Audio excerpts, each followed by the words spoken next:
The quest continues.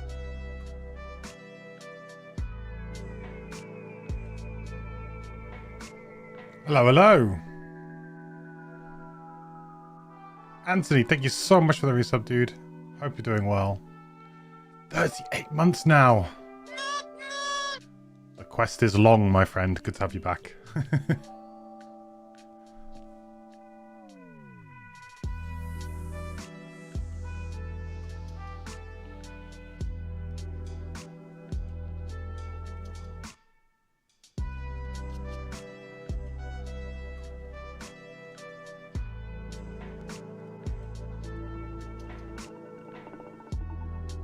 Hey, Sordy, how's it going? Biology, how's it going, guys? Good to see ya.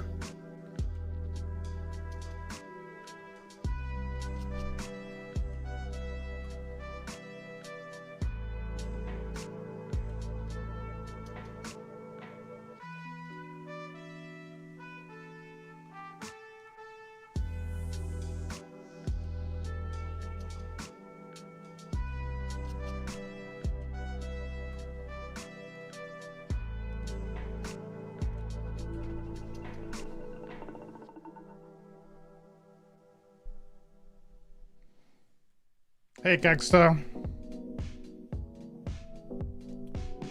I'm doing good. I'm doing good, but I'm kind of like getting over my festival weekend. I worked out that it has been, I think, almost 20 years since I last did a music festival, if you can believe it.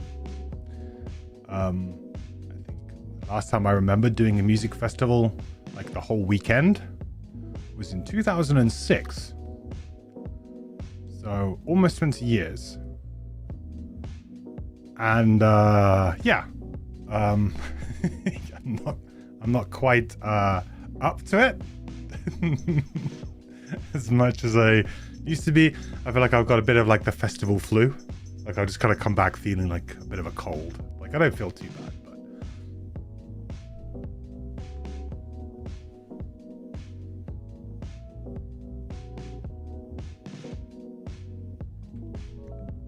Getting there though, like getting there. I think kind of throwing myself back into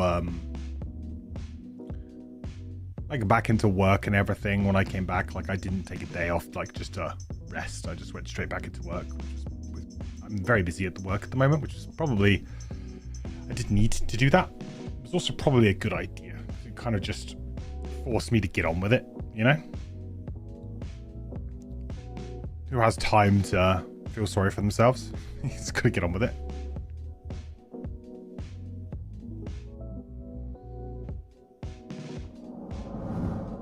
Hey, everybody. Understood? Yeah. It's really interesting because, like, I find myself now being like the kind of people that I used to see at festivals, like, you know, because I used to, when I was younger, always try and get really close to the front and try and, you know, get in the mosh pits or get in the, you know, in the dancey areas where everyone's jumping and crammed in and everything. Now I'm much more like, no, I'll try and find like a nice viewing spot a little bit further back, you know, where everyone's a little bit more kind of like, you know, considerate, polite, no one's like bouncing into you.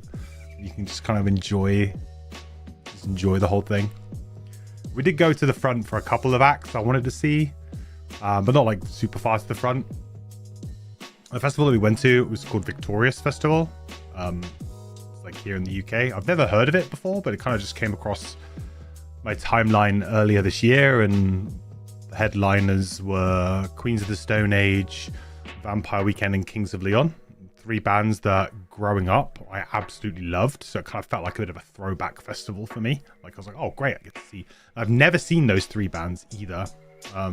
Funny story, we actually chose not to see Vampire Weekend in the end because it actually clashed with the DJ we wanted to see, and we were just having a great time dancing to like in the sort of like the dance tent bit, and we're just like, I can't bother to go all the way other side of the festival.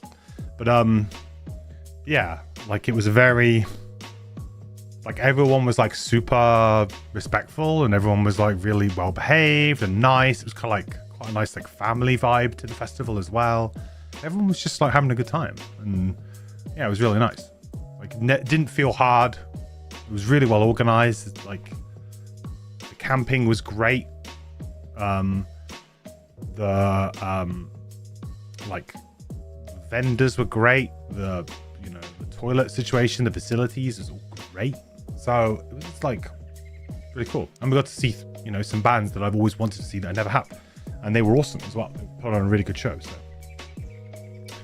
what is my daily job, you may ask? Yeah, I mean, I just work in marketing is like the easiest way to explain it, but it's not kind of quite as clear cut as that anymore. But essentially I work in marketing.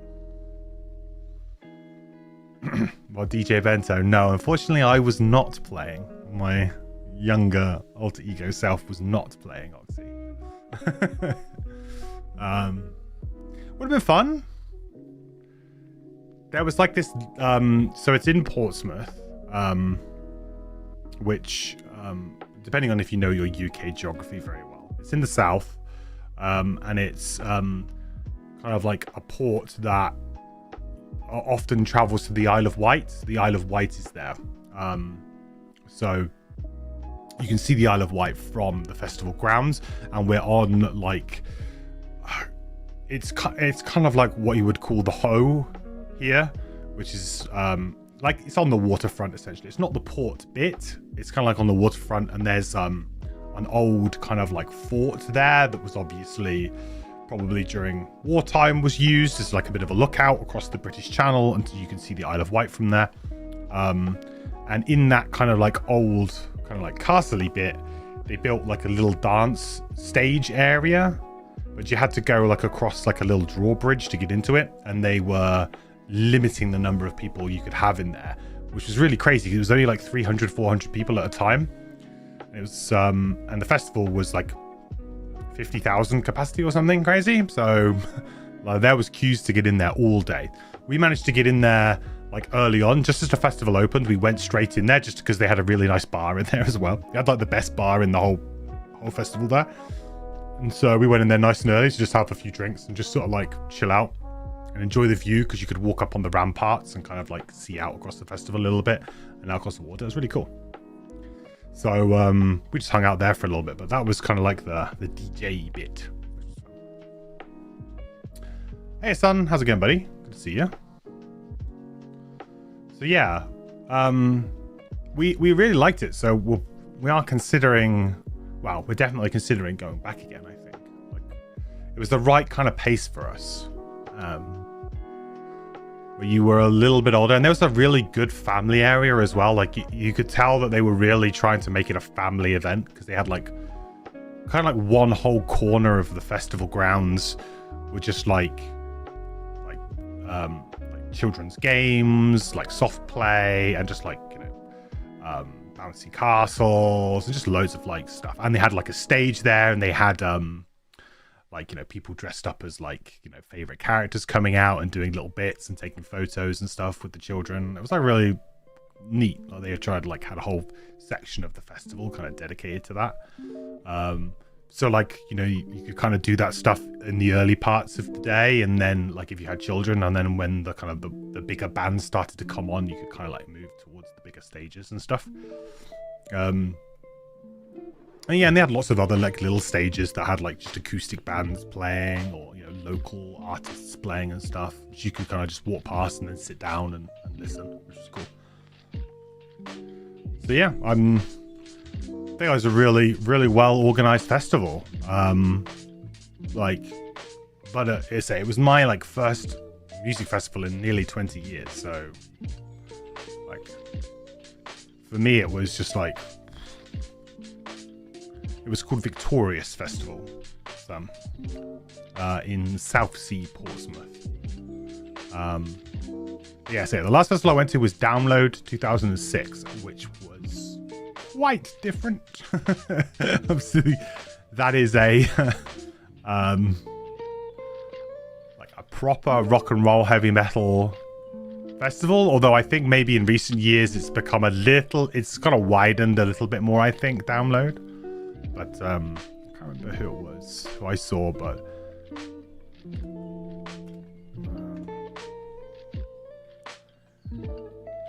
yeah, so the year that I went, the 3 headliners were Tool, Metallica, and Guns N' Roses were the 3 headliners for download. That was the last festival I went to. In fact, I didn't even go and see Guns N' Roses. I went to see The Prodigy, because The Prodigy were playing the second stage. They were headlining the second stage. But yeah, they also had Deftones, Korn, Trivium, Avenged Sevenfold, Stone Sour, Alice in Chains, Funeral for a Friend, Bullet for My Valentine, Cradle of Filth, In Flames. I remember what In Flames was insane. I remember that's one of those like core memories I have of that festival, was In Flames, because I wanted to watch them for so long and it was so good. It was a great festival. Hey Toby, how's it going? But yeah, like obviously that was a very different festival. I was like, and I would have been 17. Yeah, so there was kind of like sneaking booze into the festival, you know, like we bought a load of booze in, sneaking a load of alcohol in because I couldn't get served because I wasn't 18. So and I remember drinking a lot. And that was also like one of the first times I was ever like at a festival with just like my friends, my buddies. Like we were just together. Like there wasn't, you know, we were all the same age. And yeah, it was all kind of like, I went to download 2005, but we were there with like someone's parents were there, I think, from memory. I can't even remember that far back, but I'm pretty sure there was someone's parents were there with us, kind of like as a, like, oh yeah, we'll look after them sort of thing. We'll make sure they don't get up to any trouble. But in 2006, we were solo as a group. So we were, yeah. Good times. So that was my weekend anyway. I hope everybody else had a really nice weekend. My weekend was very fun. Although I'm paying for it now, a little bit.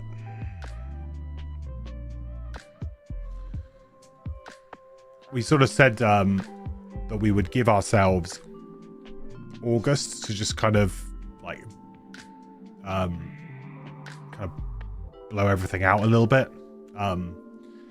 My girlfriend, she is a teacher, so she obviously kind of works like regular term time, so August she has off. So we were like, yeah, we'll just have a lot of fun over like the summer, and then like next week September strikes and we're gonna have to be like back on the diet, back in the gym, you know, try and save some money, which is really difficult because her birthday's in 2 weeks as well, so it's really awkward. That's the plan, at least, is to kind of have a bit of a blowout summer and then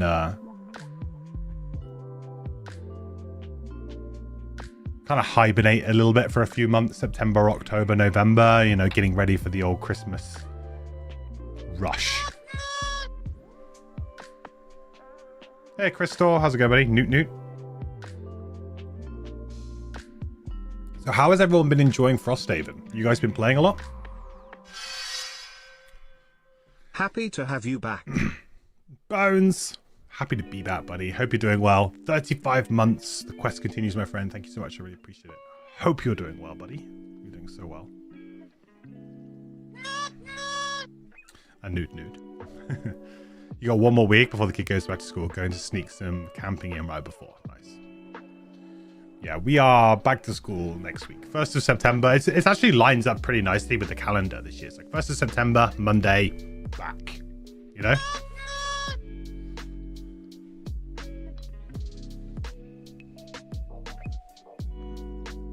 Laser cannons in Frosthaven are kicking your butt. Oh, the like, what, you mean artillery?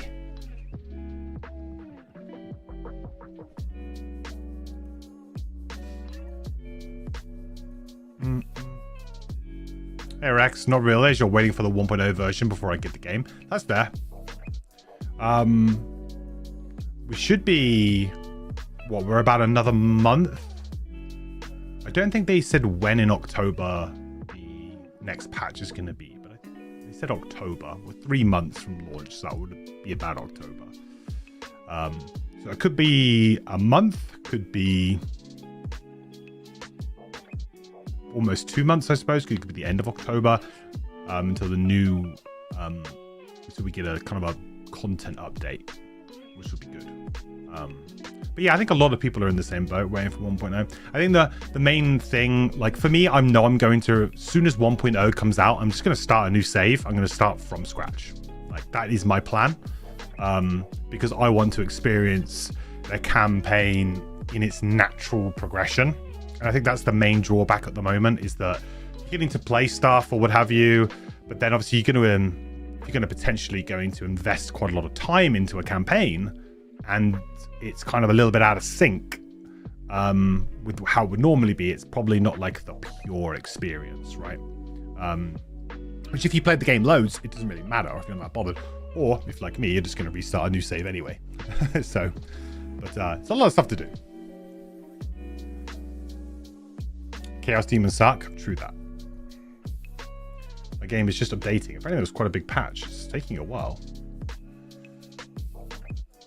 They're called laser spires. They're indestructible. I've only seen them in one. Laser spires. Laser spires. Sounds like something from the tower, but I can't remember that. Love all the updates you've been seeing. Very obvious that devs are working hard. Yeah, they're super working hard. Trying to get it all ironed out and stuff. Really appreciate that. I said before, I think in my first impressions video for Frosthaven Digital, that we got so incredibly lucky that, you know, Flaming Fowl, who did Gloomhaven Digital, they were like super passionate about Gloomhaven as well. You know, they really wanted it to be like the best version that it could be when they left it. And we were so lucky to have developers then that cared so much about that. And now to kind of like lightning striking twice, where we now have a new set of devs who are also like just massive fans of the game and just really want to, you know, take it to the next level and really make it the best it can be. I think we're just super lucky, really. Because the one main thing that I was worried, because when we were looking at Gloomhaven Digital, I knew how hard it was for those devs to kind of like work through the kinks, because we were there during the first early access and it was rough, man, to begin with. Like it was rough. But they kept at it, you know, and it took them several years and they kept at it and they got it to a really good place. And then the conversation started to become, oh, surely you can just drop Frosthaven straight into this. And like, I was like, I don't know about that, guys. Like the classes are very unique and different and complicated, and the scenarios are also the same, very difficult and complicated. So I don't think it's quite as easy as that. When they announced Frosthaven Digital, I was worried that, okay, is it gonna, you know, is it gonna be shipped out to someone to just say, hey, can you just give Gloomhaven Digital a Frosthaven coat of paint, you know? But no, it seems like they are really approaching it almost like from the ground level, right? Like nothing is off the table. We will work through everything to try and make it as good as it can be. They're not just trying to get it to like just like a minimum level, I guess. Hey Brownbeard, how's it going, buddy? Good to see ya. So Daz was trying to stream one day, but it was late for you, so I didn't catch it. Oh, were they? I didn't see that. Might be that I was away though. Well, whatever they're doing, they're obviously doing as a big patch, because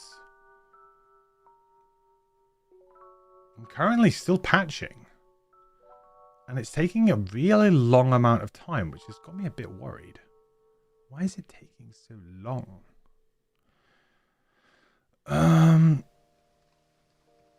In other stories, did anyone play the Battlefield 6 open beta? Because I did dabble a little bit in that. I was a Battlefield fan back in the day.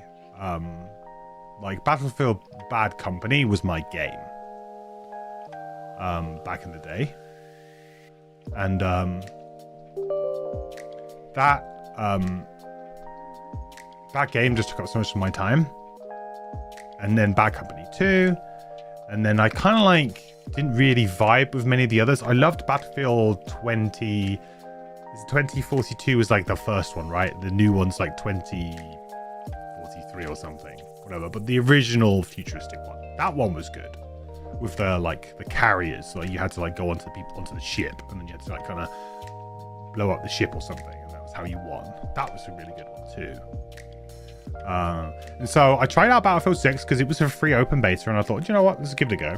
And I was pleasantly surprised. I thought it's actually pretty good. Like, it's fun. It's snappy. It's fun. The destruction's cool.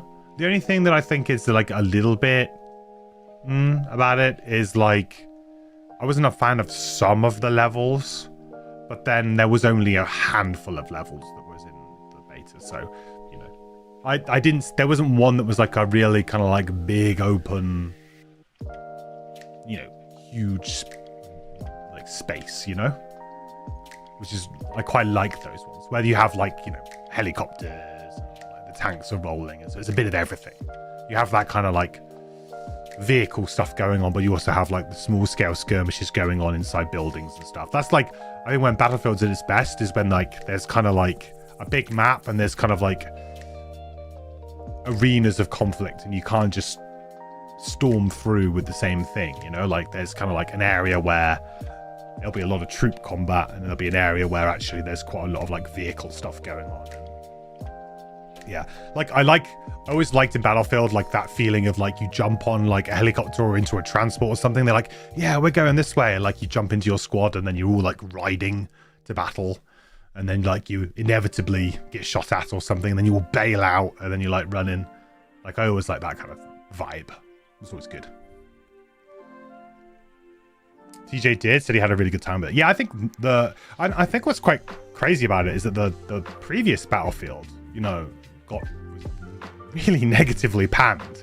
Most people did not like it, and I didn't love it, but I didn't hate it. I thought people overreacted a little bit to it. I mean, the bugs were pretty bad, to be fair. Like the day one bugs were bad, and I think that nowadays when the day one bugs are bad, and then there's some other stuff that's not quite up to scratch, you know, like people didn't like the taking away of the classes and stuff like that.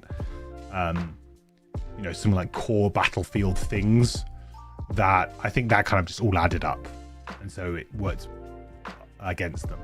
But this one, you know, brought back the class system.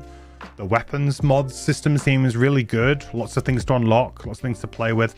I'm a little bit worried about the monetization side of things already, because, you know, I'm already seeing pre-order this for this skin. There was a lot of Twitch drops, a lot of like kind of like mini battle pass stuff in the open beta as well. Like, oh, you need to do X amount of this and you'll unlock this.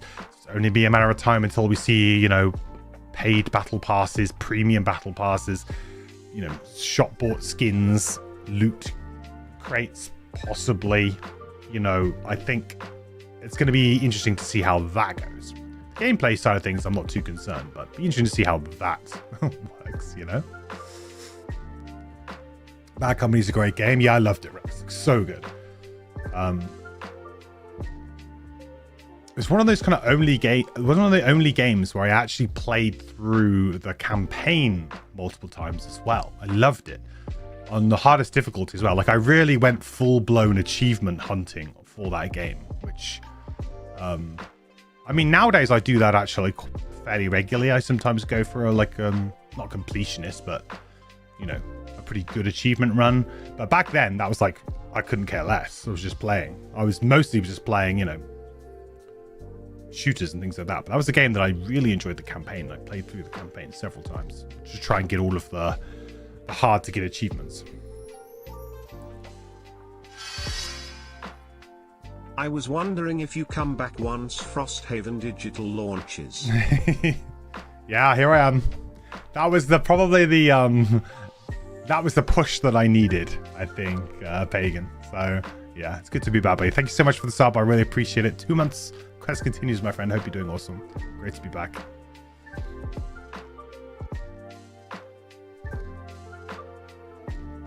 Buying games release makes less and less sense. Day one bugs, free mega patches. Most games get a lower price eventually. Yeah, that's very fair too.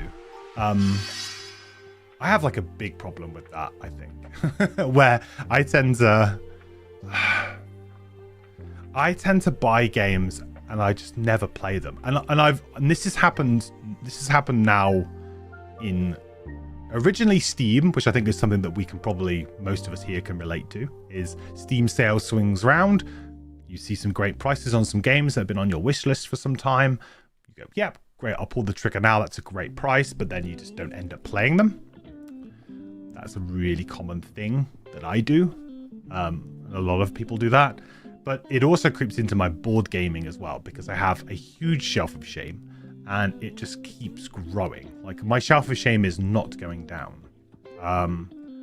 It's a bit of a problem. I'm going to try, like, see, the thing is, I really want to go to Essen, and I'm sort of like, but I've already said, if I go to Essen, I'm just going to buy a load of stuff, because that's just what you do at Essen. In Essen Spiel, that's what you do. Like, especially if I go on my own, because although I might maybe meet up with some people and, you know, in general, you kind of run around the halls and there's so much to see that you don't have time to like sit down and play a full game. Like, if you want to see everything, you need to like go in, play like a round or two. Do you want to buy the game? Yes, here you go. Put it in your bag, off you go. No, okay, no worries, off you go. Like, it's so bang, bang, bang. It's so rapid fire. And also, like, there's limited copies of, sometimes there's limited copies of stuff in English. So if you want to try a game or buy a game in English, then you have to just go there straight away. Quite often some of the new like hot Euro games will be like that, because they'll be like German, they'll be like mostly in German, and then maybe there'll be like 50 English copies. Dwayne, thank you so much for the resub, buddy. 58 months now. Oh my god, it's been so long, bud. Hope you're doing awesome today, and as always, the quest continues, my friend. The long quest continues. Same, don't have that much time anymore. Yeah, it's just how it is, right? One thing Frosthaven has going against it compared to Gloomhaven Digital is our classes are more or less going to be unlocked in similar orders with a few expectations. Some classes you will not play until late game, doesn't matter as much the board game in digital it does.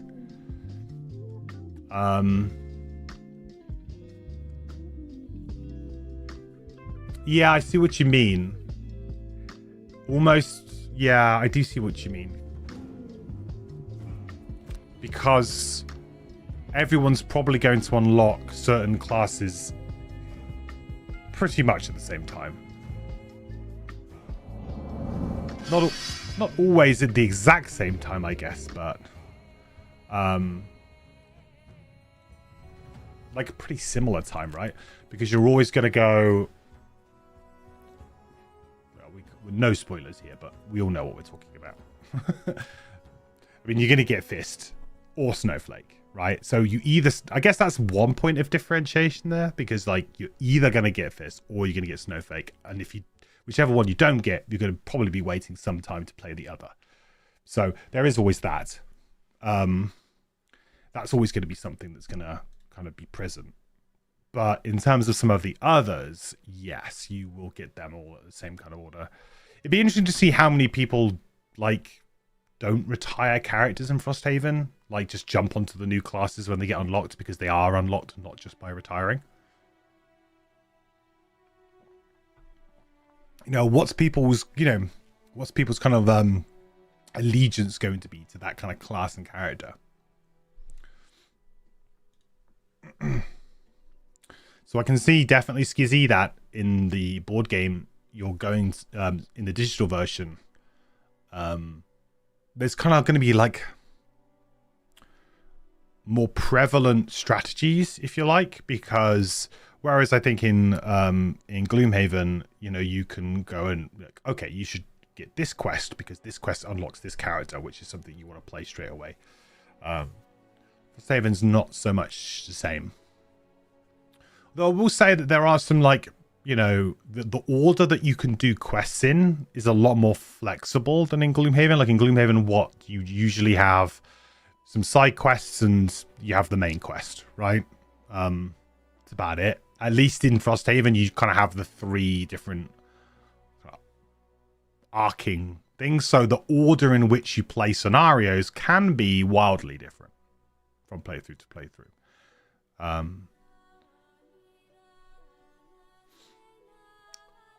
Finally gets to play Frosthaven last week. Need to play more. Yeah, I mean, it's so good.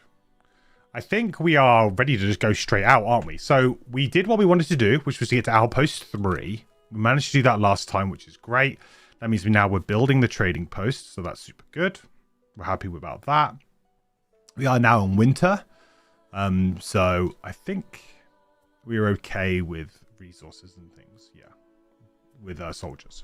I think we're okay with soldiers. But we do want to upgrade. I think it's the craftsman. We need more wood, so hopefully we can get some wood. Also, I think we're probably quite close to retiring Fist, aren't we? Because our personal quest... Yeah, so potentially 2 more scenarios and we'll have another retirement here. Which again is good because we are just trying to drive the outpost level up right now. Like our goal right now really is to drive the outpost level up. Because we've kind of run out of other things to do at this point. We're not... Yeah, we still got plenty of things. We've got plenty of quests to do. But yeah. I think we're going to go and do Avalanche, won't we? We've done Edge of the... We tried Edge of the World last time. We tried to speed run it to try and get the masteries, and we did not do a good job of that. I did not do a good job of that. So maybe we'll just go Avalanche and we'll play it fairly honestly. I would like to... maybe we go for like the swap form mastery on brains. That might be interesting.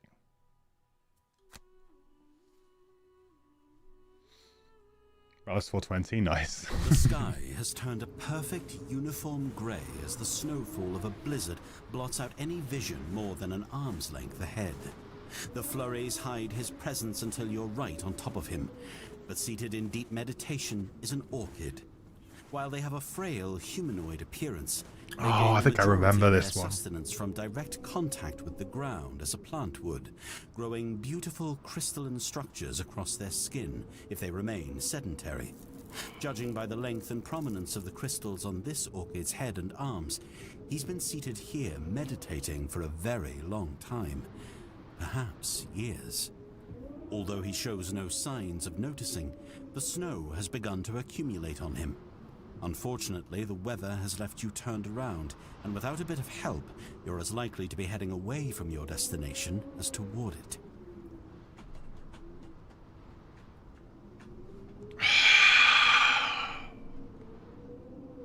I kind of get the feeling that they're both not great.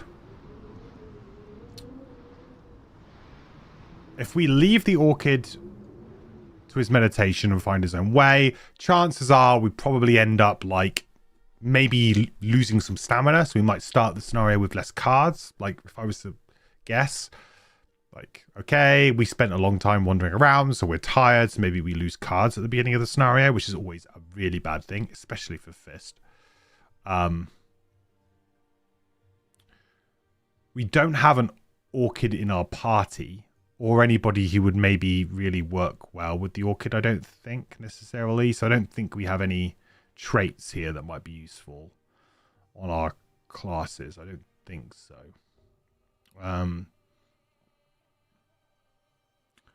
So yeah, I mean, losing a card is pretty bad. If we wake him, he might get angry. We might like suffer damage, which is maybe easier to deal with.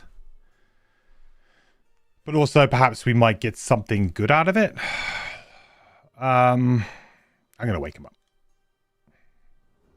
You brush the snow off the orchid, then tap gently on his crystalline head. That leads to more insistent knocking, and finally a light shake.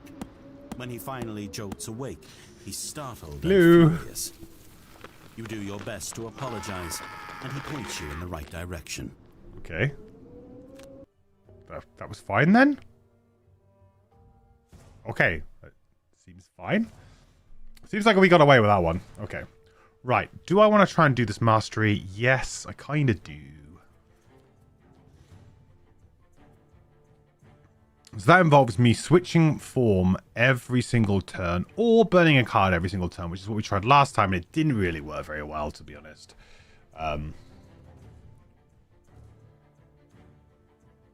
Don't we have like an active ability that just kind of allows us to like just change form whenever we want? I thought we did.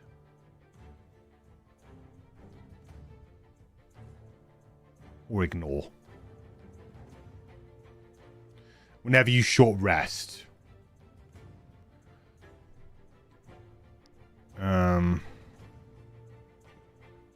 There's a cheesy way to complete it. Is there?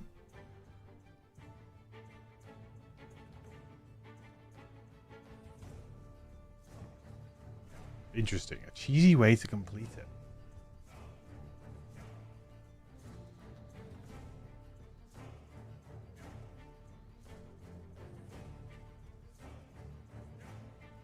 Oh, this? No, that doesn't seem cheesy. That seems like just good play.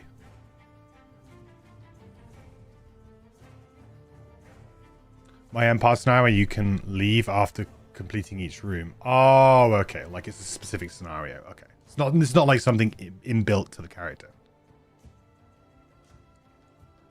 I was wondering if it was something like inbuilt, like, or, you know, some sort of card that could be abused in some way. Or a bug. Feeding Frenzy seems like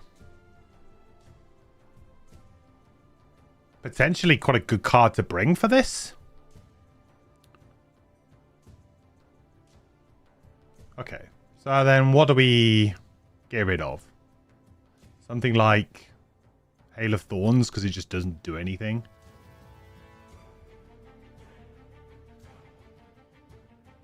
What uses like consume? Like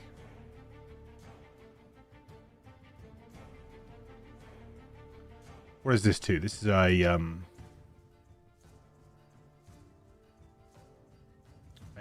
left card, so I should probably get rid of. Well, I have to get rid of a left card, right?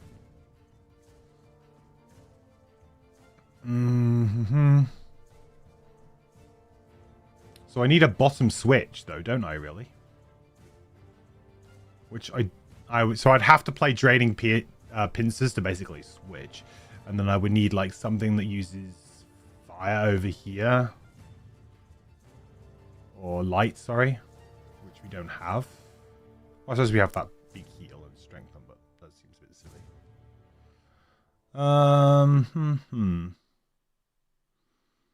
I need something in my ranged form that's a little bit more consistent to swap, don't I? To really do this, I think.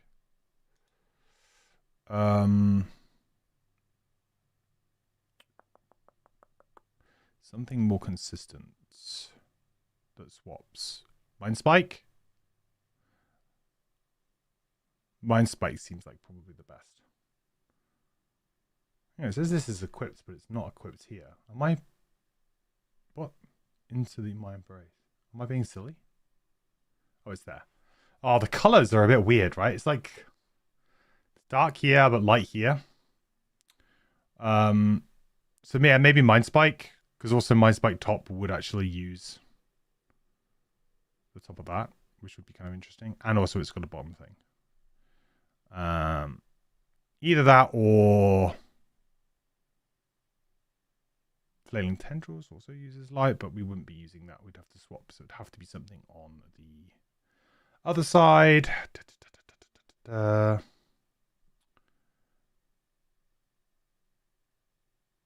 Changeling's Boons. Meh.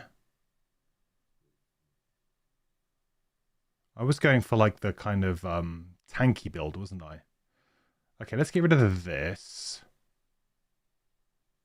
Oh, sorry, let's get rid of... Oh, we definitely get rid of Icebound Quills. Feeding Frenzy in. And then I think we want to put Mind Spike in as well. Something that doesn't swap. Hail of Thorns. Mind Spike in. Okay. We'll try it. I mean, I'm sure that this is going to kind of go a bit crazy, but we'll see what we can do. Let's get battle goals.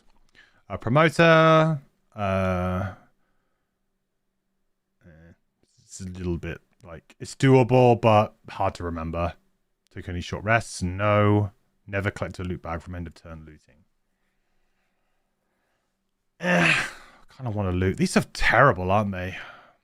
Screw it, she's promoted then. I don't like any of them. I could technically do short rest, but I really wanted that heal that 2 health as much as possible. Be the first to kill a monster. Perform 2 actions with lost icons in the same turn. That's very doable on this character, like super doable. But I don't think I'm going to be doing it. Collect more loot bags than any other hero. Let's go opener. Assassin, taking it, kill an enemy before it takes its first turn. Very difficult. Miser, super easy one to do. I have no idea about this particular scenario, but that is super easy to do. You stand at the end of an Olgox tunnel. Behind you stretches a winding maze of ice and rock. A long series of passages painstakingly carved through the interior of Snowscorn Mountain. Before you, a narrow trail hangs over a cliff face, leading perilously up toward the mountain's peak. A blistering storm of snow and wind howls past the mouth of the tunnel like a demon chorus. Demons?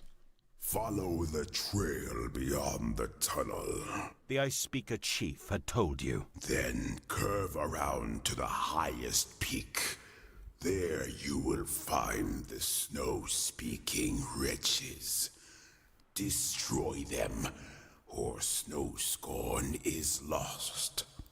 You had nodded your understanding, but you now realize that scaling a mountain is much easier for the Olgox. As it is, you're barely equipped to avoid hypothermia, much less hike over slippery I mean, I do rock have through an a Algox in blizzard, my party. but there's no way around it. Frosthaven's safety hangs in the balance. It takes several hours of grueling hiking, but eventually the peak emerges. Its rare streaks of grey stone are half hidden by a blustery cloak of soft, blown powder. You shield your eyes and squint into the whiteness, but it seems that, bizarrely, the peak is growing. Its whiteness bulges outward, undulating, swallowing the exposed grey stone. It's getting closer, like a wave of snow, like an avalanche. Oh no! You turn and run, and the air shakes.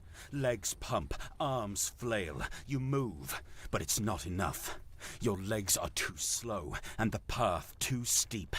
You turn to see how much time is left, and a blur of whiteness envelops you. The mountain roars, and you are consumed by the noise. When the avalanche stops, you blink in darkness. You've been entombed in snow, and already the air is drawing thin. You need to find a way out, and you need to find it fast. I do not remember this scenario at all. Maybe I will when I see the layout. Because I just do not remember this one from my campaign. Well, I'll see in a sec, huh?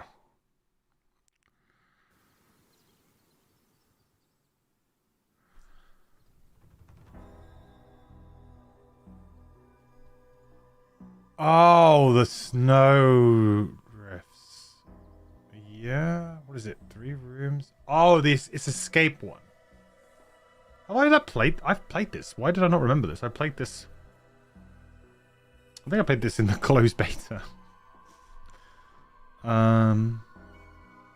Okay. Yeah, okay. So, all heroes must escape without becoming exhausted. Got it. When a hero opens a door, all snowdrifts in the previous room are destroyed. Heroes adjacent to a snowdrift suffer 2 damage at the end of each round. All heroes start with fragile. Not great. Okay. Well, brittle. Fragile, brittle.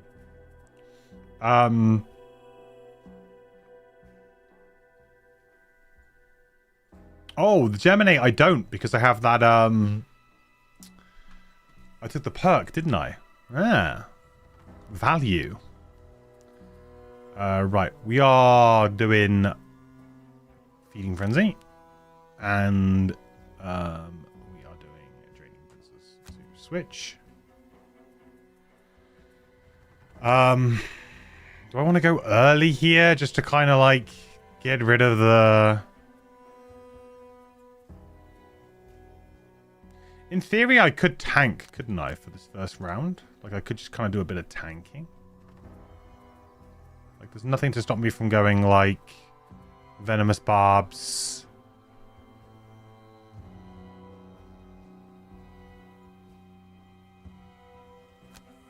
Like, I could kind of switch a different way, right?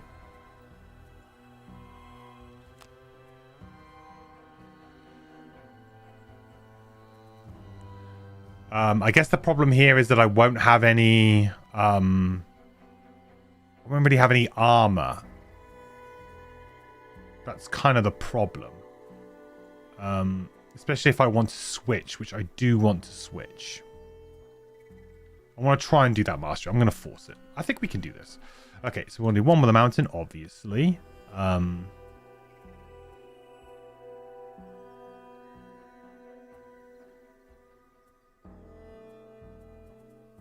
And then I think we just want to make ourselves some ice, don't we? With Lacerating Eruption, and then we're good to go. We go late here. What we could do is we could go a little... We could summon and go early. To remove the fragile. And also just to use our armor thing.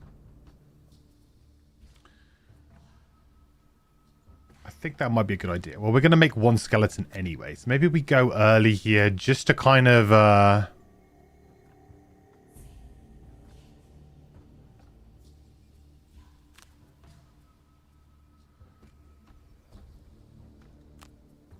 Yeah, okay. Yeah, this is fine. Okay, we play that one.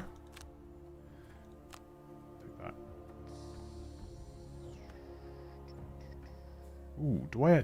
Yeah, I do. Because it'll take a turn then.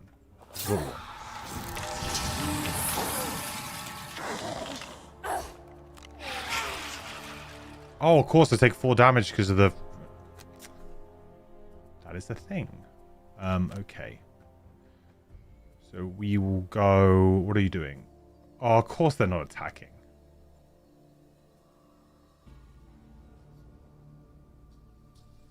I think I have to be within range 2 for that thing to work, right? Yeah, so I can't go too far.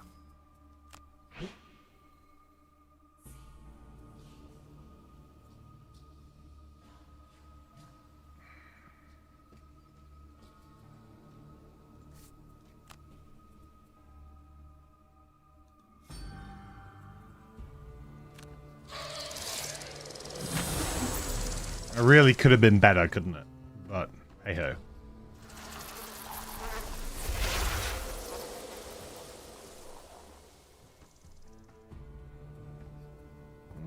No, that's fine. You go.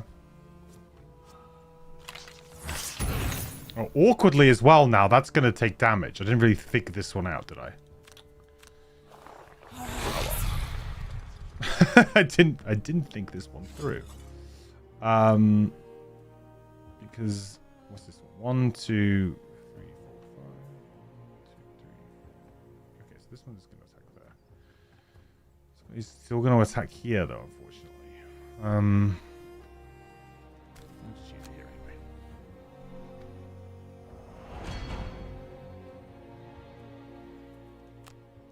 Yeah, that did not work out exactly how I envisioned it, but.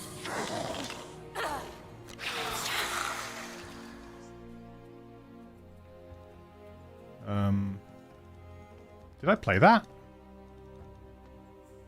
I'm very confused. Did I play that? I've now... I can undo my turn. What happened there? Undo.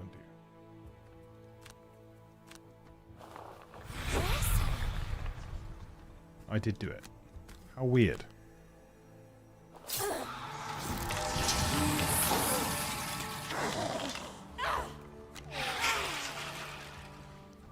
Be nice if they added like a little burn animation or something to this, so you can kind of see that you've done that.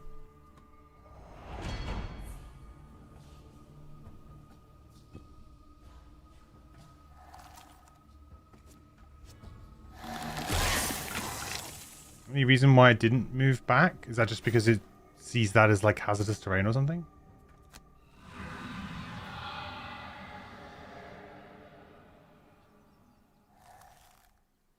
Why? What?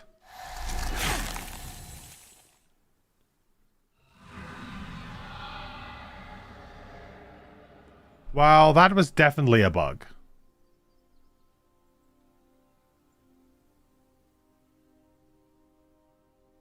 Oh, is it big? Oh, it's big. Oh, no, maybe not because this is hazardous terrain.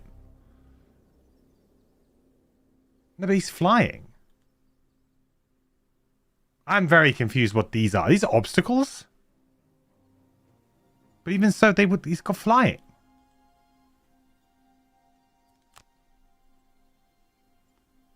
You might have to help me out on that one, chat. I'm not quite sure what happened there. All I know is I kind of got diddled. I got diddled.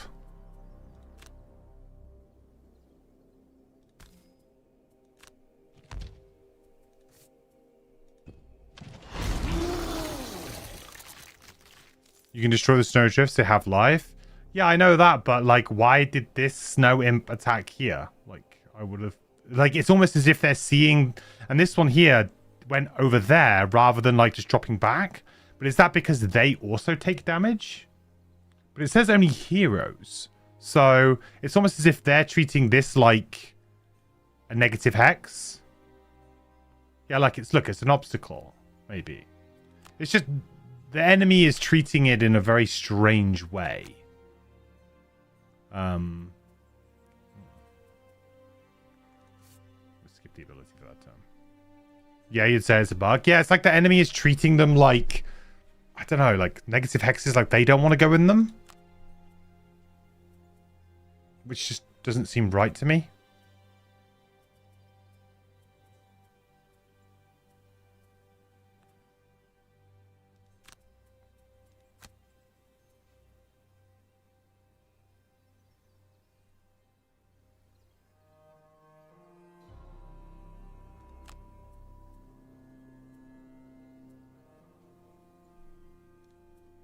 Anyway, let's continue on trying to do our swapping, shall we?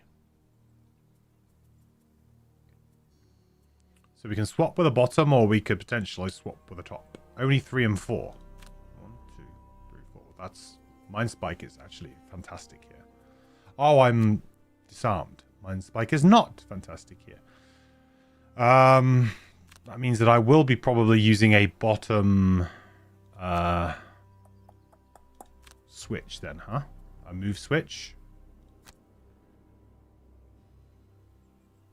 And maybe we hope there's some dead things.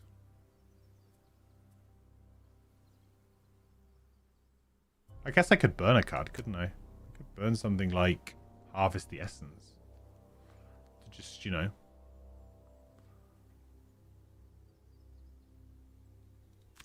Bad idea. And then that allows me to use like something else bottom. Not that we have anything great bottom, to be honest.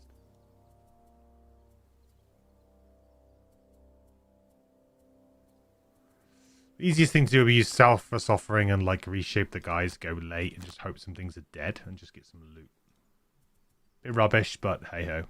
Right, we need to jump here. 1, 2. I can do quite a big attack. If I use something like Frost Eruption here, I can actually do a lot of damage.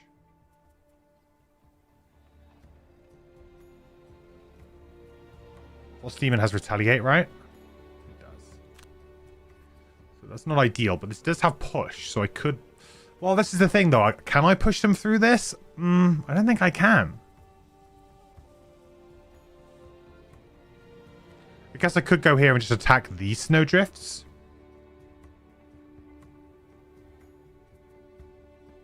See how that goes.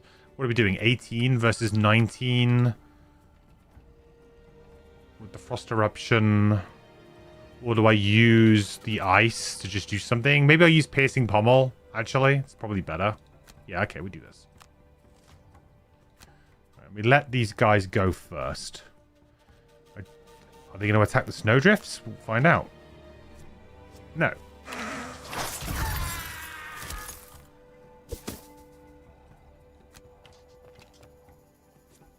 Yes. Apparently they will attack the snowdrifts. They just, for some reason, didn't focus them over the monsters. Which is kind of interesting. 2 times, twice already. Yeah, skeletons are on fire, right?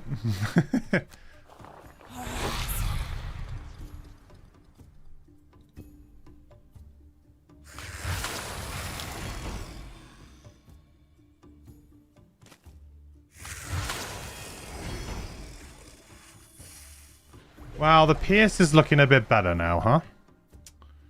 I can avoid the retaliate. Where else could I go?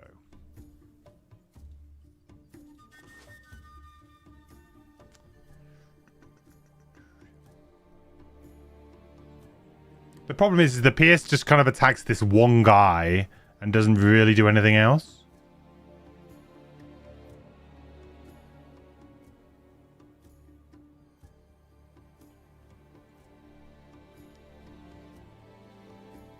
Could go here and go like this and this, but then I'm going to take damage because of the snowdrifts. I think it's probably better to just go at this guy, I think.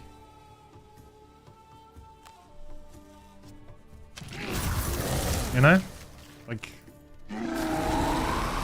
certainly not bad.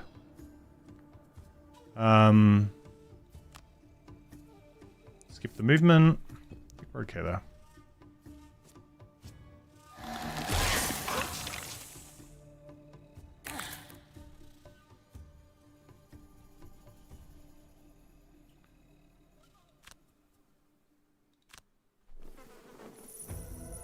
Good loot.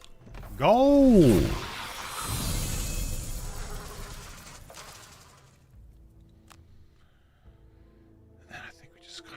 Filter in behind this guy, I think. Yeah. Okay. Still doing a good job of switching every turn. I think we need encased punchback, so we'll give that.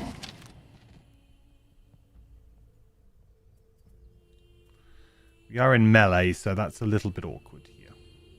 Drag down's actually super good in this scenario, because we can get a lot of snowdrifts. Snowdrifts are in kind of like a weird pattern, so it kind of works really well, actually. So drag down is definitely the play. But I think we maybe go a little bit later. Or we go early and we use drag down. Make use of the disadvantage. But...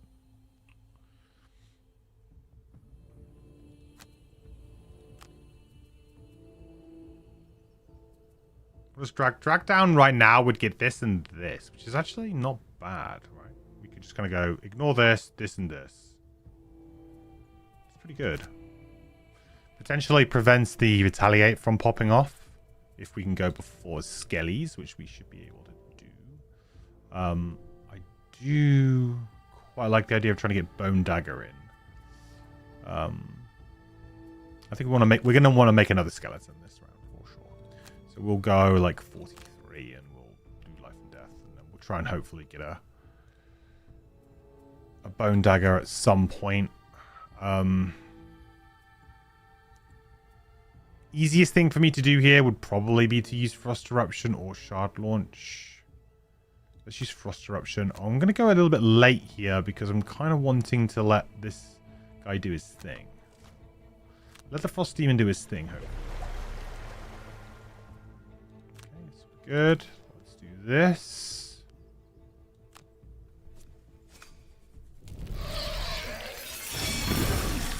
Not bad. Not amazing. Snow Imp is going to heal. Ugh.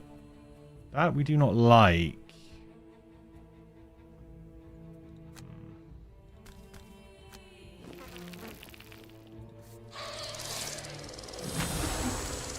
He is going to heal this Frost Demon, I think. gonna make things a little bit awkward. See, it went through it this time.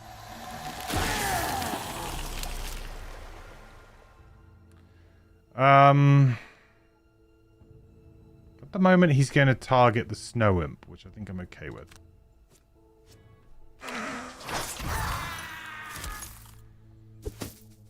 And then this guy... I mean, what? We're hoping for a +1? I think we just let him get on with it, right? What? Okay, there is no method. There is no logic to how this is working, chat. I thought there was logic. Apparently there is not.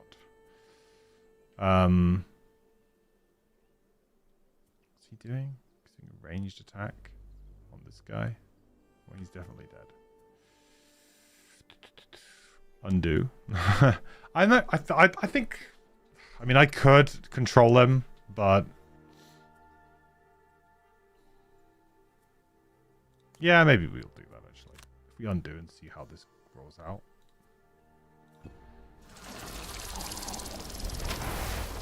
It is a bit unfortunate that it just kind of doesn't seem to work. It was 3 damage. Yeah, I suppose, but you don't want to use that knowledge to your own benefit there, right? It's just more so that the reason why I didn't do it is because last time he went off and started attacking something. Like, they exhibited behavior of going to do it. So it makes me just feel like it's obviously I'm just a bit balked, really.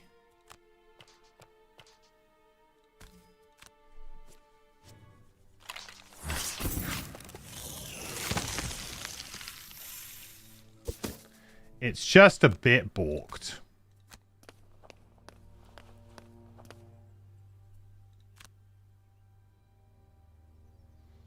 Want to put some there? Yeah, sure.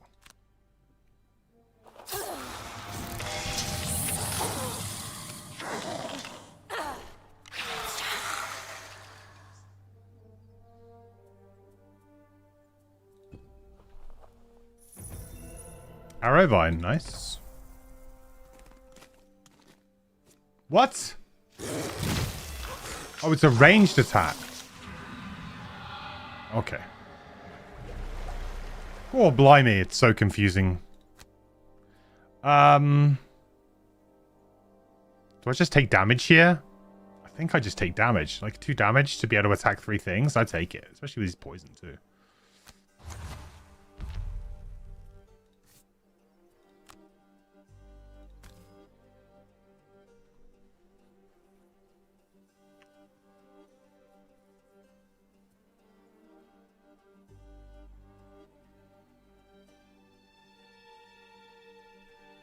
No.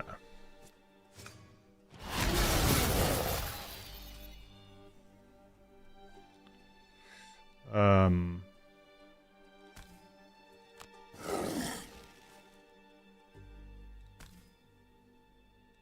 bit slippy ice. See that was from that pull, right? And then just attack off. So I should also be able to place one now in there, right?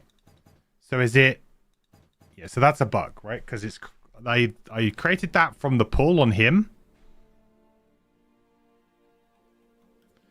And then create one of the attack ability. So I should be able to put one there, and I can't. It's kind of like a little bit frustrating because this stuff really helps my summons kind of just get gone, you know? I think we're always taking Encased Punch back in this guy. The jump just too good. Once he die at the end of the turn, who? This guy? These don't snowdrifts don't affect the enemies, only us. Which, you know, is very unfair. Can I target that? No way. No way, right? Huh?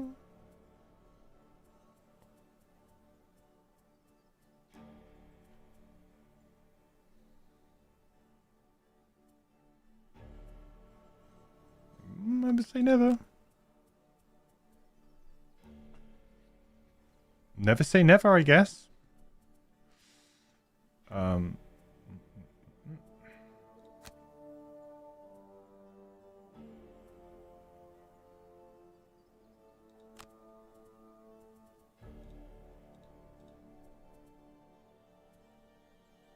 We have ice.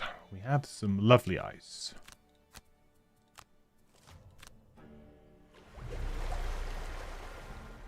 Okay, well, we're doing a good job of just kind of getting through here. Do I want to kill this and let these guys kind of go at it?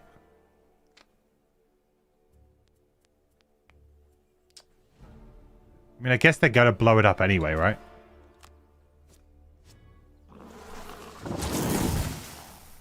They're going to do it anyway.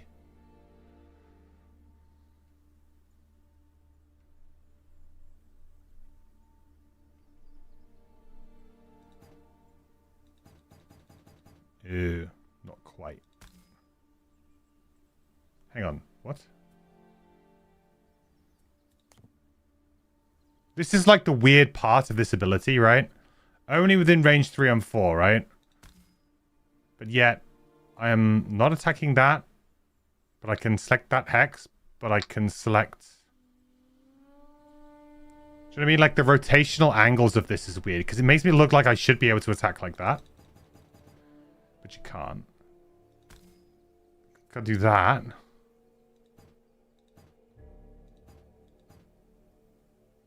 One, two, three, four. Hang on. 1, 2, 3, 4. So that's 4 away, right? Am I wrong in thinking that in Gloomhaven you used to be able to target like the you could in theory, like, as long as one hex was in that range, you could push it out further, right? Or am I wrong? Am I just misremembering that? I feel like, for example, if it was range 3 and 4, I could have the first hex start on range 4. The only is what gets you. Oh, the only 3 and 4 is what is the bit that... Okay, it's specific to the ability.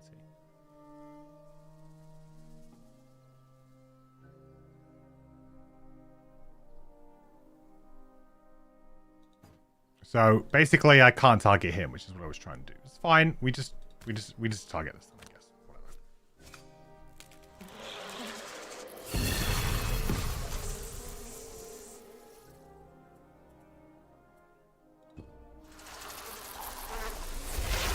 All right, we're still switching.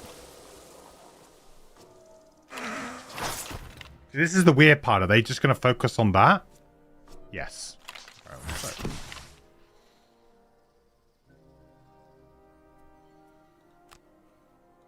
Can't target the obstacles. I thought that was probably going to be the case, to be fair. You...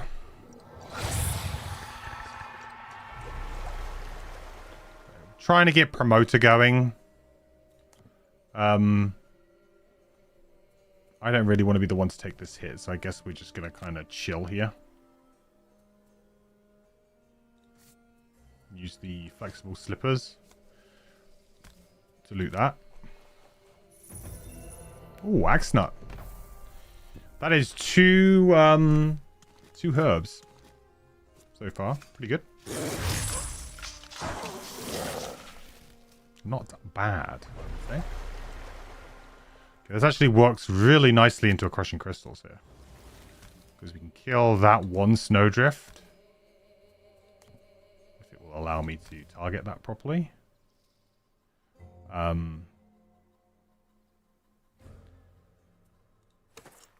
We'll take advantage on this one too.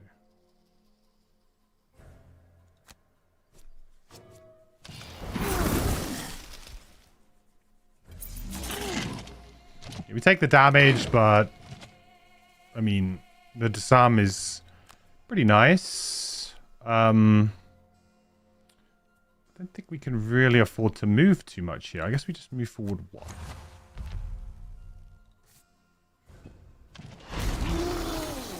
And we'll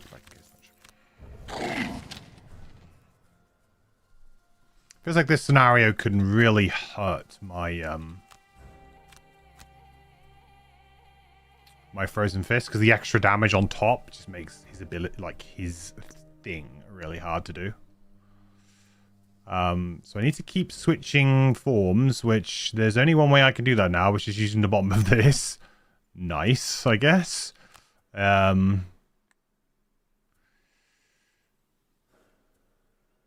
guess the only other option would be to long rest here, which would also allow me to change forms.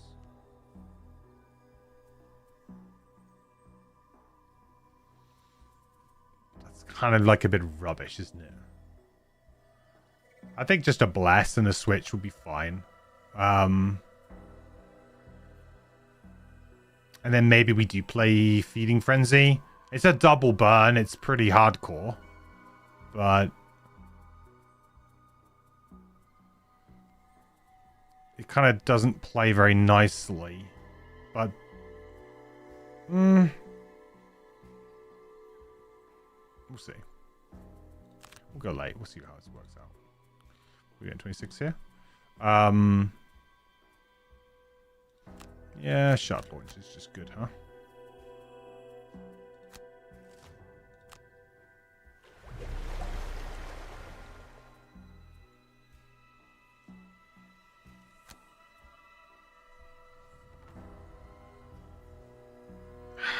It's awkward because I really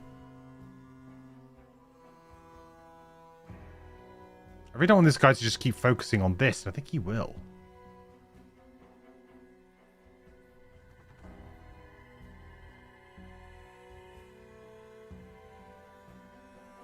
Oh, he's disarmed anyway, right? So what does it matter? That is very true. Let's just do it like that. Oh, heal. Nice. Thank you very much for my heal.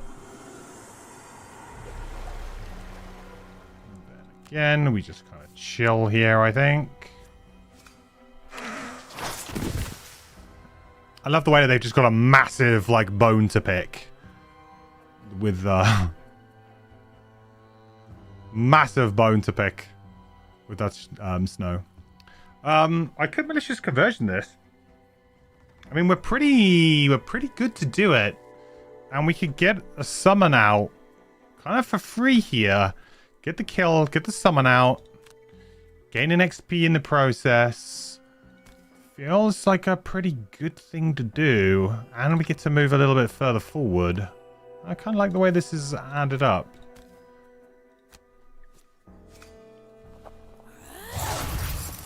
Nice. We'll get the shadow sweater.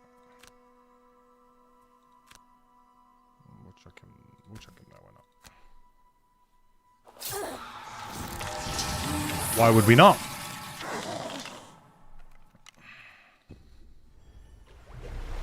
Okay, so I think we just basically drop this and we don't burn this for now. We're just gonna play a little bit safe.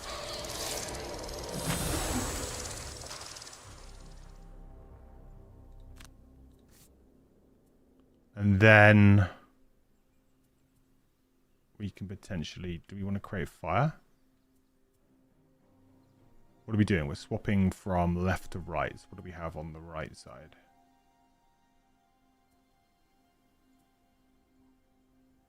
Fire would be good, but got to think about how we swap. We swap by using Into My Embrace, so I think we don't need to use the ability.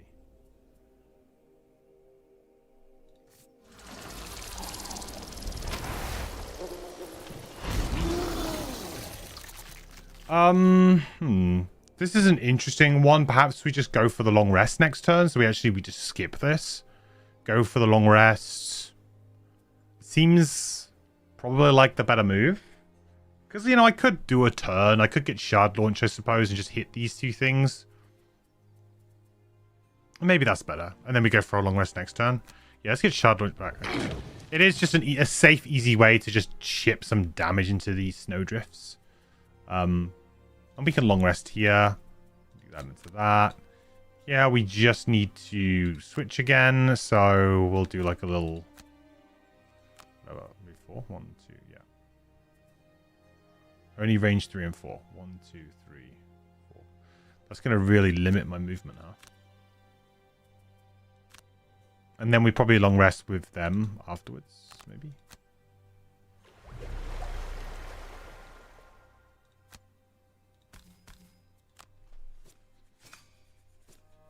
Oh, nice. Very nice. It does mean now that I can move forward, which is good.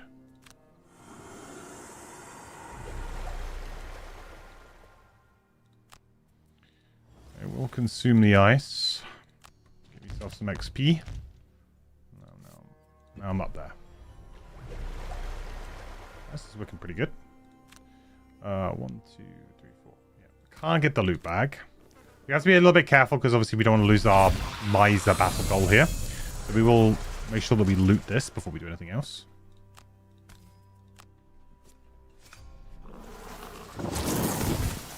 Very good. Yeah, we will consume earth here. And we'll create fire. So we're going to be on a long rest. Let this guy come a bit closer to me. Don't need to move you. Bone Shaper. Oh yeah, we can kill something, right? Kill something to gain a bless or something, right? Do that.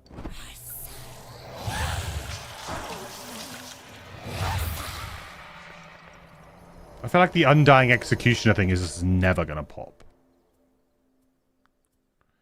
We don't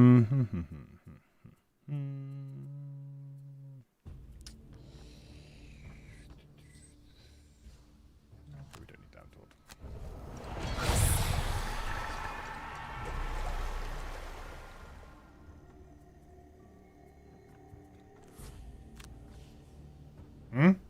Should have left that now. This guy will only move 1. Oh. Ooh, lumber. That's perfect. I think that's what we need. Is that the last one? For the personal quest, maybe? Might be. Might be able to do the, what is it, like the Sanctuary quest? Skip. Okay, so now we long rest here. We have to make sure we swap. Obviously, we're going to play a Shambling Skeleton here. We can move now because there's no loot bag. So we can also go through the door, which means that's going to be a bit weird, actually. I don't really want to be the one. So maybe I take a turn here of just like making skeleton move towards door. You know?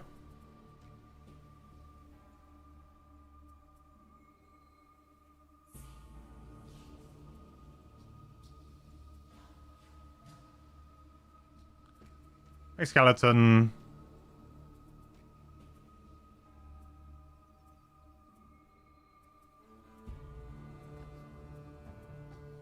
I don't really need to move much myself. I mean, I suppose I could go and tuck myself in the corner, couldn't I?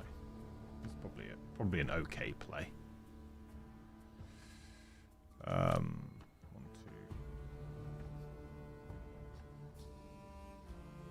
Maybe I'll just move 2 here. So maybe I'll just use something that I don't really care about. I've not been very good with Bone Dagger, have I? I feel like that's in an area I need to improve. I need to like reliably hit that. If I'm reliably hitting that, then I think this is pretty unbeatable. It's fine. No.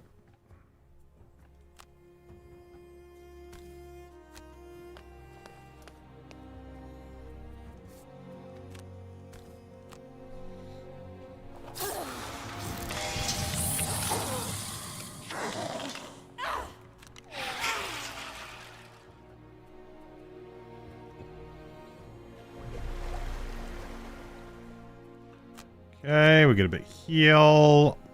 What's the worst card that we have here? I mean, we need stuff that gives us range. So Piercing Pummel obviously does, in case punches our moves. We need that. Last Hosting Eruption is a good way to make ice kind of like pretty free and easily.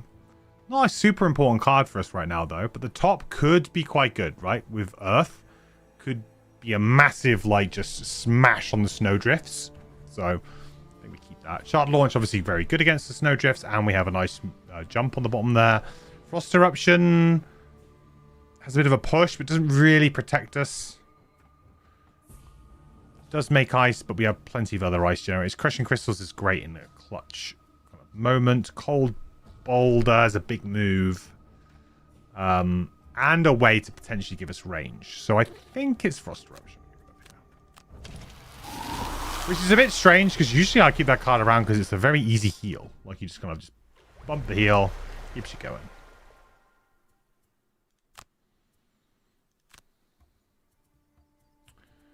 Right, well, how many cards do I have of each?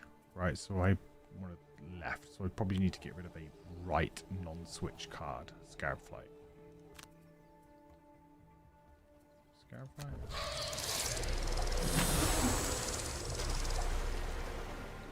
Do I not have the option to switch forms when I long rest?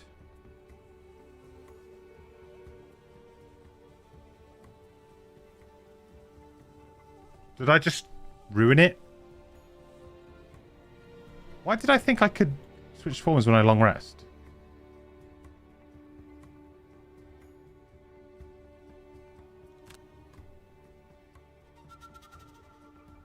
Did I just ruin the mastery?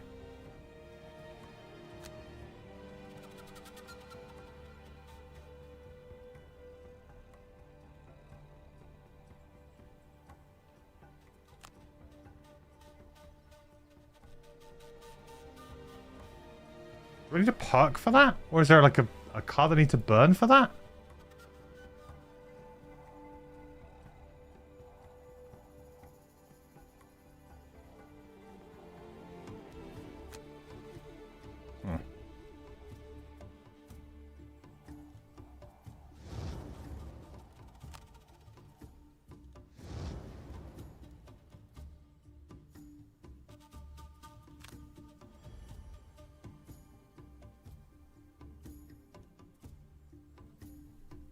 Am I just mad? Why? Am I just going insane? Are you just going insane? I thought you could switch forms. Oh, it's because of the way the game works. Oh. So yes, you absolutely can, but because of, I guess, the way that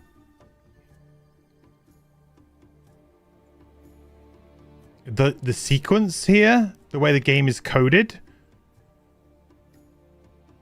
we are choosing at the beginning of the next round. So we kind of, I don't know if that's, is that correct, guys? Does anyone know? Like, is that actually how it's supposed to function? Like, so it's fair. Like, this is actually supposed to be kind of hard. Because, or was I supposed to basically have the option to switch? And I guess for just the sake of like making it a bit easier, they've sort of shortcutted it in the coding, the way that this works in digital. But as per the board game, realistically, I should be given the choice to switch. However, they probably thought, well, this makes it just easier, right? Like at the beginning of a scenario. Because obviously one is significantly, I mean, it's like, it's better quality of life for players, but it is much worse for trying to do the mastery. Okay, well, I feel like I want to try and do Firefly Swarm, you know? I'm going to have a very good opportunity to do that. I'm going to have to go kind of late and just hope everything lines up. That's a little bit frustrating, but hey-ho. It is what it is, as they say.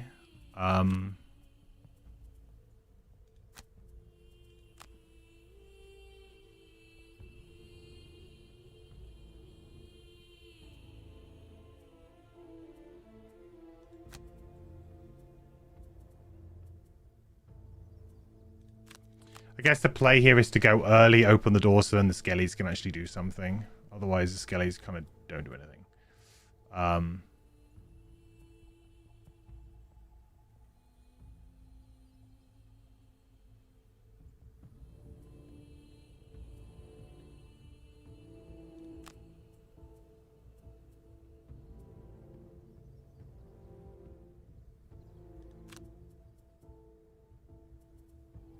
Kind of hopefully that we're going to get some kills here. I'm hopeful. What's my movement here? 3. 1, 2, 3. These guys are in the way, so I need them to go first. Okay. Let's see how this goes. I'm not massively confident here. Let's move forward. You scrabble and fight. There are creatures of the ice in this prison of snow as well. But nothing will stop you from digging yourself out. Okay. Well, obviously this is kind of a bit awkward.